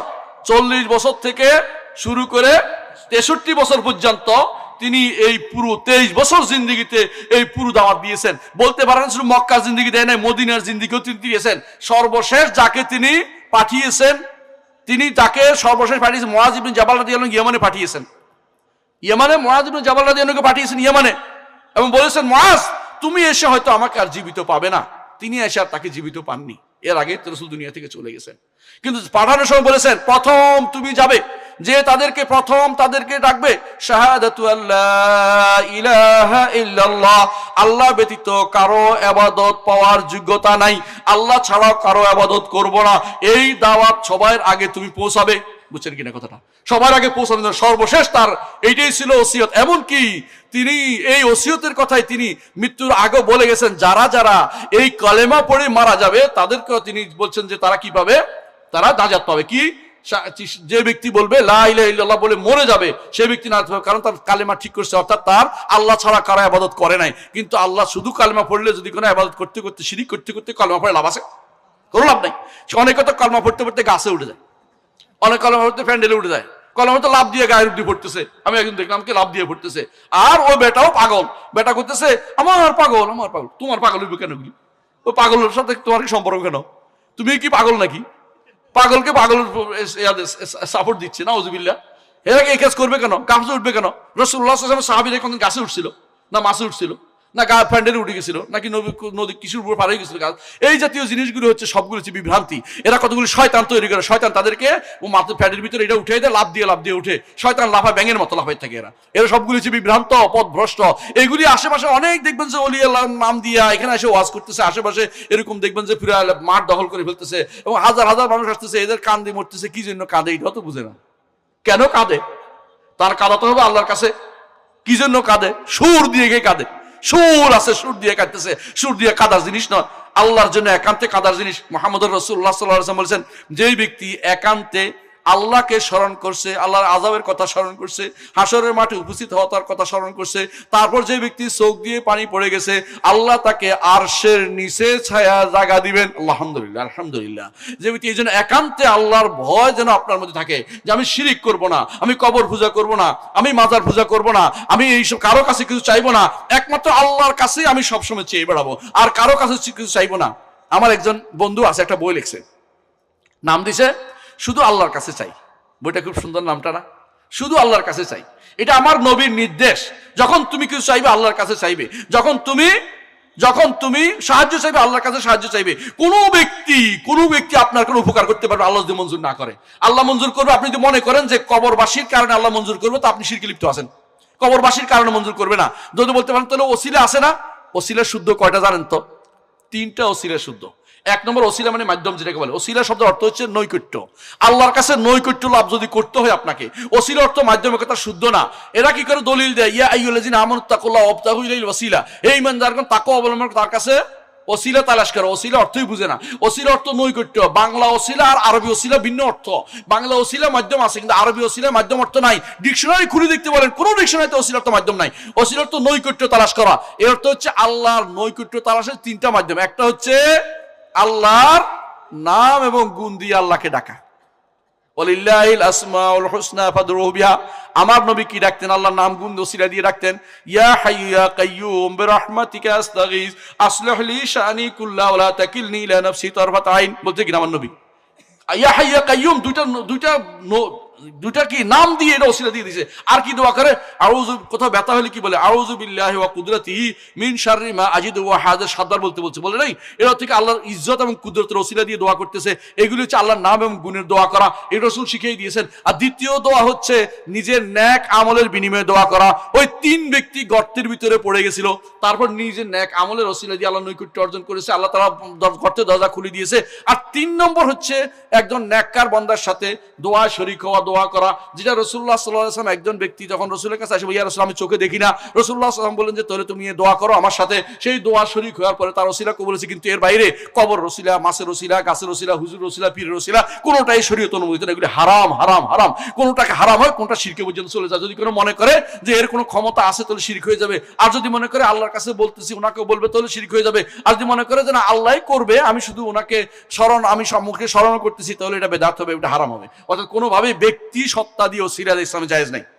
যদি জায়েজ হইতো তাহলে আমার নবী যত দোয়া করতেন, ইব্রাহিম আলাইহিস সালাম ওসিলা দিয়ে দোয়া করতেন, আল্লাহ ইব্রাহিমের ওসিলায় মাফ করে দাও, আল্লাহ মুসার ওসিলায় মাফ করে দাও। এটা বলছে? একবার বলছে? জীবনে বলে নাই। কারণ এই যদি ব্যক্তি সত্তার ওসিলা দেয়া ইসলামে জায়েজ নাই। কবরের ওসিলা দেওয়া জায়েজ নাই, মাজার ওসিলা দেওয়া জায়েজ নাই, হুজুরের ওসিলা দেওয়া জায়েজ নাই। নেক আমলের ওসিলা দেওয়া যায়। নিজের নেক আমল 2টা রাকাত নামাজ পড়ে আল্লাহর কাছে দোয়া করেন, কোরআন তেলাওয়াত করে নিজে আল্লাহর কাছে দোয়া করেন, এই ওসিলা দিয়ে দোয়া করেন। ভালো একটা নেক আমল করে আল্লাহর কাছে দোয়া করেন। 2টা টাকা দান করে এই ওসিলা দিয়ে দোয়া করেন, নেক আমল করে সেটা দিয়ে দোয়া করেন। অথবা আল্লাহর নাম ও গুণের ওসিলা দিয়ে দোয়া করেন। অথবা ভালো লোকের সাথে একাত্রিত হয়ে এখানে বসছেন, দোয়া করেন আল্লাহ আমাদের এই মজলিসটাকে কবুল করেন, দোয়া করেন। এইটিগুলি কাজে লাগবে। এর বাইরে যে সমস্ত ওসিলার নাম দিয়ে আজকে শিরিক চালু আছে, এগুলি থেকে আমাদের বাঁচতে হবে। ওসিলা নাম করে শিরিক করতেছে বেশিরভাগ মানুষ। বুঝছেন কথাটা? 3 নম্বর যেটা করে, যেই গুণটার কথা বলা হয়নি, যেই গুণটার কারণে অনেক মানুষ শিরকে লিপ্ত হয়েছে, যেটা কি? 3 নম্বর, হুকুম। দুনিয়াতে বিধান দেওয়ার মালিক কে? আল্লাহ। কেউ যদি মনে করে অন্য কেউ বিধান দিতে পারে, তারা মুশরিক। কারণ বিধান, হুকুম দাতা হচ্ছে আল্লাহ, হাকাম। আল্লাহর নাম হচ্ছে হাকাম, আল্লাহর হুকুম হচ্ছে আল্লাহর বিধান, এবং আল্লাহ হচ্ছেন হাকিম, তিনি হচ্ছেন আহকামুল হাকিমিন। দুনিয়া কেউ যদি কোনো আল্লাহর বিধানের জায়গায় নিজের বিধান প্রতিস্থাপন করে, সে ব্যক্তি মুশরিক এবং তাগুত হয়ে যাবে। এই কথা হচ্ছে আমাদের শরীয়ত, আমাদের দেশে এবং বিভিন্ন দেশে আপনি ভালো করে দেখেন, আল্লাহর বিধান কি আছে? শরীয় বিধান কি চলে? এরা শরীয়র বিধানকে মানে না। অনেকে বলতে থাকে, অনেকে বলে নিজে বেশি বাড়াবাড়ি করে কি বলে যে আমরা বা অমুক দল অমুকে, তা আমরা শরিয়া আইনে বিশ্বাস করি না। শরিয়া আইনে যদি কেউ বিশ্বাস না করে, সে ব্যক্তি ঈমানদার নয়, কাফের। হজ করে আসলো কাফের হবে না, হজ করে আসলো সে ব্যক্তি ঈমানদার থাকতে পারবে না, কারণ সে কাফের হয়ে গেছে। কথা বুঝাতে পারছি? আল্লাহর বিধানকে ছোট বড় সব জায়গায় মানতে হবে। আপনারা যারা ঈমানদার আছেন, আপনারা যারা আরবি পড়তে পারেন, ইমাম ইবনে কাসির রহমতুল্লাহ আলাইহির কিতাবুত তাফসীরের তার তাফসিরের ইমাম ইবনে কাসির তাফসিরের সূরা মায়েদার 50 নম্বর আয়াতের ব্যাখ্যা পড়বেন, বাংলা অনুবাদ আছে, পড়ে দেখবেন। সেখানে স্পষ্ট আছে ছোট বড় সবকিছুতে আল্লাহর বিধানকে যারা মেনে নেবে না তারা কাফের ছাড়া কিছুই না। ছোট বড় সবকিছুতে আল্লাহর বিধানকে মানতে হবে। কিছু মানি এটা চলতে পারে না। এখানেও তারা শিরিক করতেছে। এই জায়গাতেও আপনার ঈমান যদি ঠিক না হয়, আপনি যত বড় দানে করেন না কেন, নামাজে পড়েন না কেন, এগুলো আল্লাহর দরবারে কবুল হচ্ছে না। কথা বুঝছেন? 3 নম্বর যে ঈমান যদি শুদ্ধ করতে, আকীদা শুদ্ধ করতে, 3 নম্বর কাজ হচ্ছে একমাত্র আল্লাহর ইবাদত করতে হবে। ইবাদত কার হবে? আল্লাহর। ইবাদত কি জিনিস? ইবাদত কি শুধু রুকু সিজদা? ইবাদত রুকু সিজদা না। যে জিনিসের ভালোবাসা আল্লাহ তাআলার ভালোবাসার উপরে উঠে যাবে সেটা ইবাদত হয়ে যায়। যে জিনিসের বিনয় আল্লাহ তাআলাকে যে বিনয় দিয়ে ইবাদত করতে হয় সেটা চেয়ে বেশি হয়ে যাবে, সেটা ইবাদত হয়ে যায়। দলিল রাসূলুল্লাহ সাল্লাল্লাহু আলাইহি ওয়াসাল্লাম বলেছেন, তাইস আব্দুদ দিনার, তাইস আব্দুদ দিরহাম, তাইস আব্দুল খামিলা, তাইস আব্দুল খামিসা। রাসূল বলেন, ধ্বংস হোক দিরহামের দাস, ধ্বংস হোক দিনারের দাস। দিরহামের দাস কেমনে হয় কেউ বলতে পারবেন আপনাদের মধ্যে? একটা টাকার দাস কেমনে হয়? টাকার দাস টাকারে সিজদা করে তো কি করে? মানে টাকার জন্য হেন কোনো কর্ম নয়, সে কোনো ছাড়তে রাজি নয়। কথা বুঝেন কিনা? টাকার জন্য সে হেন কোনো কর্ম নাই যা করতে রাজি নাই। টাকার জন্য সে বিনয়ে যত পারে সব করবে। প্রয়োজনে টাকার জন্য ওই বসের মাথার পায়ের মধ্যে একটা সিজদা করে দিবে, বাঁকা হয়ে বসে থাকে। বসে যত অপমান করে ছাড়ে না, বুঝছেন? অথচ আল্লাহর ঘরে মসজিদে আসতে তার মন টিকে না। কথা বুঝছেন তো? কার জন্য সে বিনয় প্রকাশ করছে বেশি আপনি বুঝেন তো? কাকে বেশি ভালোবাসছে বুঝেন তো? যার অন্তরে যেটাকে বেশি ভালোবাসে, আল্লাহর চেয়েও বেশি ভালোবাসে, এটা ইবাদত হয়ে যায়। গুনার কাজ হইতে পারে, প্রবৃত্তি হইতে পারে, দুনিয়ার টাকা হইতে পারে, কাপড় হইতে পারে, চোপড় হইতে পারে, দুনিয়ার চাকরি হইতে পারে। এমন কি যারা পুলিশে চাকরি করে ওদের চাকরিটাও কখনো কখনো এই দেখবেন যে দুনিয়া সবকিছুর উপরে ছেয়ে গেছে, আল্লাহর নির্দেশের উপরে ছেয়ে গেছে। ওরাও পুলিশের এই শিরিক করতেছে। কিসের? আল্লাহ তাআলার হুকুম যেটা ছিল অর্ডার, এর বিপরীতে গিয়ে ভালোবাসা বেশি বাসছে কারে? তারা বেশি বাসছে দুনিয়ার জিনিসটাকে বেশি ভালোবাসছে। কথা বুঝেন? অনেক সময় বউ স্বামীর কি করে? ইবাদত করে। অনেক সময় স্বামী বউর ইবাদত করে, নাউজুবিল্লাহ। অনেক সময় ফুটবলের ইবাদত করে, অনেক সময় ক্রিকেটের ইবাদত করে। কারণ তার কাছে ক্রিকেটেই দুনিয়ার সবকিছুতে বেশি প্রিয় যদি হয়ে যায়, তখন সেই ব্যক্তি আল্লাহর ইবাদত চেয়ে ওইটাকে ইবাদত করতেছে। ভালোবাসার জায়গা হচ্ছে পশ্চাৎপদের ইবাদত। কথা কি বুঝতে পারছেন? সুতরাং কেউ যদি কোনো আল্লাহকে যেটা দেয়া দরকার, সবচেয়ে বেশি ভালোবাসতে হবে আল্লাহকে, সবচেয়ে বেশি বিনয় প্রকাশ করতে হবে আল্লাহকে, আল্লাহর কাছে আশা করতে হবে, ভয় বেশি কার করতে হবে? আল্লাহকে করতে হবে। এখন কেউ যদি কোনো তার ভরসা কার কাছে করতে? আল্লাহর কাছে করতে হবে। এইগুলিতে যদি কোনো দুনিয়ার কাউকে সামান্যতম অংশ দেন, সেই ব্যক্তি মুশরিক ছাড়া কিছুই নয়। আমি কি বুঝাতে পারছি? আকীদা বিশুদ্ধ করার জন্য প্রথমে এই তিনটে জিনিসের কথা বলছি। আল্লাহকে রব হিসেবে মানতে হবে, আল্লাহর নাম ও গুণকে স্বীকৃতি দিতে হবে, এবং একমাত্র আল্লাহর ইবাদত করতে হবে। এই ইবাদতের ক্ষেত্রে যদি শিরিক হয়ে যায়, আপনার আমার আর জান্নাতে যাওয়ার কোনো সুযোগ থাকবে না। জান্নাতে যেতে চান কিনা? কে যেতে চায় দেখি? আমি হাত তোলা দিই। আল্লাহ আমাদের হাতগুলি কবুল করুন। আল্লাহ আমাদের জান্নাতের জন্য কবুল করুন, আমিন। আল্লাহ আমাদেরকে বিনা হিসাবে জান্নাত দিন। আল্লাহ আমাদেরকে আরশের নিচে ছায়া দিন। আল্লাহ আমাদের হাতগুলি কবুল করুন। আল্লাহ আমাদের সবাইকে সলবে সালিনের পথে চলার তৌফিক দান করুন। আল্লাহ আমাদেরকে সালাফি মানহাজের উপর রাখুন। আল্লাহ আমাদেরকে সহিহ মানহাজের উপর রাখুন। আল্লাহ আমাদের আহলে হাদিসের মানহাজের উপর রাখুন, আমিন। আল্লাহ আমাদের কবুল করুন, আমিন। আল্লাহুম্মা আমিন। প্রিয় ভাইয়েরা, এতক্ষণ দোয়াটা কেন করলাম? এই জন্য যে জান্নাতে কিন্তু যেতেই হবে, বিকল্প নাই। জান্নাতে না যাইলে কোথায় যেতে হবে? জাহান্নামে। মাঝখানে কিছু নাই। জান্নাতে যেতেই হয়। দুনিয়া থাকতে অন্তত কিছুটা চেষ্টা করা উচিত। এর মধ্যে প্রথম শর্ত হচ্ছে ঈমানটা ঠিক করতে হবে, তাওহীদটা ঠিক করতে হবে। আল্লাহর উপরে ঈমান যেটা, এটা নামে তাওহীদ। আল্লাহর উপরে ঈমান যেটা, এটাই তাওহীদ। এই তাওহীদ যদি ঠিক না হয়, বাকিগুলি আপনি ঈমান রেখে কি লাভ? আপনি হয়তো মনে করেন কবর আযাব আছে, হাসরের মাঠে যাইতে হবে, এগুলি মনে করছেন, কিন্তু আল্লাহর উপরে ঈমানের জায়গাতে আপনার সমস্যা হয়েছে, আপনার বাকিগুলি বাদ হয়ে গেছে। এখন প্রথম কাজ হচ্ছে প্রথম আল্লাহর উপরে ঈমান আনতে হবে। মুহাম্মদুর রাসূলুল্লাহ সাল্লাল্লাহু আলাইহি ওয়াসাল্লাম তখন বাজারে যেতেন, কি বলতেন মনে আছে আপনাদের? আমি কি বেশি সময় নিচ্ছি? আর 5 মিনিট নেবেন ইনশাআল্লাহ। মুহাম্মদুর রাসূলুল্লাহ সাল্লাল্লাহু আলাইহি ওয়াসাল্লাম বাজারে যেতেন, বাজারে গিয়ে কি বলতেন? আইয়ুহান নাস কুলু লা ইলাহা ইল্লাল্লাহ তুফলিহু। হে মানুষেরা, বলো লা ইলাহা ইল্লাল্লাহ, সফল কাম হইতে পারবে। কত বছর দাওয়াত দিছে ভাই? 13 বছর। প্রথম বাজারে, মক্কার বাজারে 13 বছর দাওয়াত দিছে। এই 13 বছর কে বিরোধিতা করছে জানেন? সবচেয়ে কাছের মানুষ, তার চাচা আবু লাহাব বিরোধিতা করছে। আবু লাহাব পিছনে থাকতে আর বলতো, মুহাম্মাদের কথা শুনো না, মিথ্যাবাদী। মানুষ দূর থেকে আসতো, কি দেখে বলতে, এটা হলো চাচা, এটা হলো ভাতিজা। চাচা ভাতিজা লড়াই চলতেছে, মানে এটা চাচা, এটা ভাতিজা। কত এটা কেন বলে? যাই শুনে আসো, যখন চাচার কাছে গেছে কি হয়েছে, আমার ওটার পাগল ধরছে, ওটার এটা হচ্ছে, ওটা শুনে না, ওইটা এটা ওইটা। তো একজন আসছে, হাদিসে আসছে, আমি জাহিলি যোগ কিছু আছে না, ফুটু দিয়া এটা করে ওইটা করে রুকিয়া করে, আমি এই জন্য পাগলামি আর ওই জিন দৌড়াইতে পারতাম ভালো, ধমক দিলে চলে যেত। তো আমি মনে করছি একটা সুন্দর মানুষ দেখা যাচ্ছে, তারা যদি ধমকা আমকা জিন চলে গেল তো ভালো। তো আমি গেছি, যাই বললাম যে আপনাকে বুঝছি জিনে দোষ শুনছি, তো আপনাকে আমি কিন্তু কিছুটা কবিরাজি পারি। তো বলতেছে তাহা মা আনজালনা আলাইকাল কুরআনা লিতাশকা ইল্লা তাযকিরাতাল লিমান ইয়াখশা তানজিলাম মিম্মান খালাকাল আরদা ওয়াস সামাওয়াতিল উলা আর রহমানু আলাল আরশি ইস্তাওয়া। বলতেছে সুবহানাল্লাহ, এই বাক্য তো এত সুন্দর, এই পাগলের মুখ দিয়ে বের হওয়ার জিনিস না, এত সুন্দর কথা কি কয়, আমি আরেকটু বলেন তো। তিনি আরেকটু পড়ে শোনাচ্ছে, আমি ইসলাম গ্রহণ করলাম। আপনি কি করতে হবে, ইসলাম গ্রহণ করো, আমি ইসলাম গ্রহণ করলাম। তো ওই যে কইছে বেচারা উল্টা গেছে না, এতক্ষণ ধরে যা বুঝাইছে এখানে আসার পর ঠিক হয়ে গেছে। কারণ রাসূলের কাছে শুনে দেখেছে এই বাক্য সাধারণ মানুষের মুখ দিয়ে বের হওয়ার কথা না, এটা বিশেষ পানি, নিঃসন্দেহে এটা আল্লাহর পক্ষ থেকে ওহী আসছে, এটা কেউ বানাইতে পারবে না। এত সুন্দর কথা যার মজাই আলাদা। আরবের মুশরিকরা পর্যন্ত কি করতো, বিরোধিতা করতো, শুনবো না। কিন্তু কি করতো, কাবার গিলাফের ভিতরে লুকাই থাকতো। কি জন্য? মুহাম্মদ সাল্লাল্লাহু আলাইহি ওয়াসাল্লাম তিনি কাবার সামনে নামাজ পড়তেন, বুঝছেন তো, নামাজের মধ্যে সুন্দর করে কোরআন তেলাওয়াত করতেন, যত সুন্দর তিনি তত সুন্দর করে, রসুলের পড়াতে এমনি সুন্দর, আরো সুন্দর করে তিনি পড়তেন, যত সুন্দর তিনি পড়তেন। ওয়াসসাফাতে সফা ওয়াজাজিরাতে জাজরা ফাত্তালিয়াতে যিকরা, এভাবে পড়তেছেন রসুল, আর ওরা ভিতরে ভিতরে শুনতেছে। শুনে আস্তে করে চুপিসারে বন্ধুদের কাছে বলতেছে যে আসলে যাই বলো, বন্ধু তো খুব কাট্টা কাফের, আসলে যাই বলো কথার মধ্যে কিন্তু মজা আছে। নিশ্চয়ই তুই চুপিসারে শুনতে গেছিলি? চুপিসারে শুনতে গেছিলাম, তোমার আগে বলছিলাম যে জাদু করবে, সাবধান, আজ যাইবে না। যাচ্ছি না তো, তবে বন্ধুদের কাছে তো বড় হইতে হবে একবার, হ্যাঁ, অহংকারী হইতে হবে। তোমাদের কাছে যখন হক কথা দাবি যায়, তোমরা কি করবা, বলবো যে আরেকজন বলবো যে সাবধান, তোমার কিন্তু জাদু করবে, এরা কিন্তু বড় খারাপ জিনিস, এরা কিন্তু মাঝে মধ্যে উল্টা পাল্টা করে তোমাদেরকে নিয়ে যায়, বুঝলেন কথাটা? তো এই কথা কিন্তু অনেকে তখনও বলতো এটা, হ্যাঁ, যে সাবধান, শুনবে না। আবার ভিতরে প্রত্যেকেই লুকোচুরি করে শুনতো, এবং একদিন স্বীকার করছে সবাই যে এই বাণী কিন্তু যত কথাই বলো, এই বাণী কিন্তু সাধারণ বাণী না। কারণ আমরা কোনোভাবে এত কিছু শুনছি, কবিতা শুনছি, এত কসিদা শুনছি, এটা শুনছি, ওটা শুনছি, এই বাণীর মতো কোনো বাণী আমরা কোনোদিন শুনি নাই। এরপর সবাই মিলে সিদ্ধান্ত, না আমাদের জাদু করা হচ্ছে, আমাদের জাদু করা হচ্ছে, আমরা এটা বাদ দিলাম, সব বাদ, নিবে না, জোর করে সরাই দিচ্ছে মন থেকে যে না, এটা কোনোভাবে গ্রহণ করা হবে না। আজও দেখবেন যে হকের দাওয়াত দেন, সহি আকীদার দাওয়াত দেন, ইমানের দাওয়াত দেন, অনেকের মধ্যে ভাবান্তর হবে যে নেওয়া দরকার, কিন্তু ওই যাবে কার কাছে, ওই অলির কাছে, অথবা মুরব্বীর কাছে, আকাবেরের কাছে, বড় ব্যক্তির কাছে।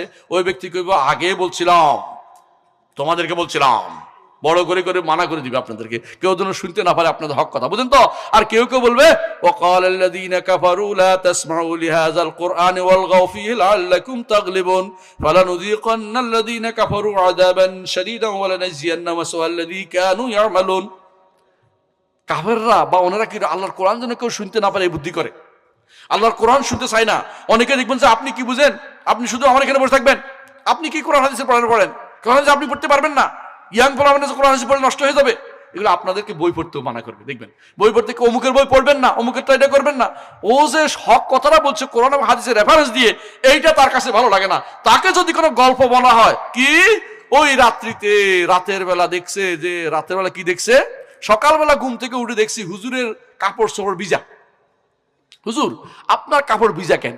কয়েছে হাজিদের জাহাজ সরে আটকে গেছিল, রাতের বেলা কুতুবুল আক্তাব ডাকছিল, যাই আমরা ঠেলে সর থেকে নামাই দিছিলাম, এই জন্য আমার কাপড়টি ভিজা। এই তো মজার গল্প পাইছি। এই মজার গল্প, এরকম মিথ্যা গল্প বললে তখন খুবই মজা পায়, এটা সারাদিন শুনতে রাজি আছে। কিন্তু কেউ যদি একমাত্র আল্লাহর কথা বলে, আরে কি কয় রে, এবারটা তো দেখি যে সব উল্টা পাল্টা করতেছে, আমাদের ওলি আল্লাহদের কি হবে? এই দেশে ইসলাম নিয়ে আসছে ওলি আল্লাহরা, এই কথা বলে আপনাদেরকে বোকা বানাই দিবে। এই ইসলাম ওলি আল্লাহরা নিয়ে আসছে বুঝলাম, তাই বলে ওলি আল্লাহ পূজা করতে হবে আমাদেরকে? আপনি ওলি আল্লাহ হয়ে যান, তাই দরকার, সেইটা চাচ্ছি আমরা। ওলি আল্লাহ হওয়ার জন্য কি পদ্ধতি? কোরআন এবং সুন্নাহর অনুসরণ। কোরআন এবং সুন্নাহর অনুসরণ ছাড়া ওলি আল্লাহ হইতে পারবেন না। ওলি আল্লাহ হওয়ার চেষ্টা করুন, ওলি আল্লাহর ইবাদত করা বন্ধ করে দিন। কি ঠিক আছে? ইনশাআল্লাহ আল্লাহর বিধান মেনে চলবো, আল্লাহর শরিয়া মেনে চলবো, আল্লাহ তাআলা যা বলেছেন তা মানবো, কোরআন এবং সুন্নাহ অনুসরণ করে চলবো। আমরা নিজেরা কারো ওই সমস্ত গল্প কাহিনী, ওই সমস্ত পীর দিন বাজার জিদ কোনো কিছু আমরা অনুসরণ করবো না। ইনশাআল্লাহ একমাত্র আল্লাহর ইবাদত করে কবর যেতে চাই, যেন কবরের প্রশ্ন উত্তর দিতে পারি। কি রব্বি আল্লাহ, আমার রবকে ছিল আল্লাহ ছিল। কবর উপরে আমি আল্লাহকে একমাত্র রব মেনেছি, কারো কাছে আমি ধর্ণা দেইনি, একমাত্র আল্লাহকে, আল্লাহর কাছে ধর্ণা। দুনিয়ার বুকে আমি একমাত্র আল্লাহকে রব মেনেছি। দ্বিতীয় হচ্ছে দুনিয়ার বুকে আমি আমার নবী মুহাম্মদ সাল্লাল্লাহু আলাইহি ওয়াসাল্লামকে আদর্শ মেনেছি, বাইরের কোনো আদর্শ আমি নেই নাই। আব্রাহাম লিঙ্কনের আদর্শ নেই নাই, ইব্রাহিমকে আদর্শ বানিয়েছি। আব্রাহাম লিঙ্কনকে বানাই নাই, অমুক তমুককে বানাই নাই, একমাত্র আল্লাহ রাব্বুল ইজ্জত যে নবীকে পাঠিয়েছে আদর্শ হিসেবে, লাকাদ কানা লাকুম ফি রাসূলিল্লাহি উসওয়াতুন হাসানা, যেই নবীকে আমাদের আদর্শ হিসেবে দিয়েছেন সেই তাকেই শুধু আদর্শ মেনেছি, তাকেই শুধু নবী মেনেছি। এবং ইসলামকে দ্বীন হিসেবে সন্তুষ্ট ছিলাম। রাদিতু বিল্লাহি রাব্বান ওয়া বিল ইসলামি দীনান ওয়া বি মুহাম্মাদিন নাবিয়ান। এইটা যদি আমরা মেনে চলে যেতে পারি, কবর ইনশাআল্লাহ উত্তর দিতে পারবো, কোনো সমস্যা হবে না। এটাকে নিজের সারা জীবনের পথ হিসেবে নেন। আল্লাহ আমাদের কবুল করুন। আমি আর কথা দীর্ঘ করবো না, কারণ অনেক ওয়াদা করেছিলাম যে এক ঘন্টা বেশি হয়ে গেছে আমার মনে হয়। তো আপনাদের কাছে আমি ক্ষমা চেয়ে নিচ্ছি বেশি সময় নেওয়ার জন্য। কিন্তু মনে রাখবেন, যতটুকু বলেছি একটু আমল করবেন। দাওয়াত প্রত্যেকে দিতে হবে, দাওয়াত প্রত্যেকে দিতে হবে। আপনার পরিবার দাওয়াত দিতে হবে, আপনার পাশের লোকে দাওয়াত দিতে হবে। আপনাকে যত কথাই বলুক, খারাপ বলুক, ছাড়বেন না, দাওয়াতে লেগে থাকতে হবে। কারণ একটা মানুষ যদি হেদায়েতে আসে, তার সারা জীবনের শেষ বা তার মাধ্যমে যত মানুষ হেদায়েতে আসবে, সবার কিছু আপনার আমল নামা যুক্ত হবে। ভালো না খারাপ? ভালো না খারাপ? তাহলে এটা কেন করবেন না? এটা তো আপনার জন্য এটা সুযোগ, দাওয়াত দেওয়ার সুযোগ আল্লাহ তাআলা তৈরি করে দিয়েছেন। এই দাওয়াত দেওয়া থেকে বন্ধ করবেন। ইমানদারের প্রথম কাজই হচ্ছে দাওয়াত, এবং শেষ কাজও হচ্ছে দাওয়াত। দাওয়াত ছাড়া আর কিছু সে চিন্তা করবে না। আল্লাহ আমাদের বুঝার তৌফিক দান করুন। সুবহানাকাল্লাহি ওয়া বিহামদিকা আশহাদু আল্লা ইলাহা ইল্লা আনতা আস্তাগফিরুকা ওয়া আতুবু ইলাইক। আসসালামু আলাইকুম ওয়া রাহমাতুল্লাহি ওয়া বারাকাতুহু।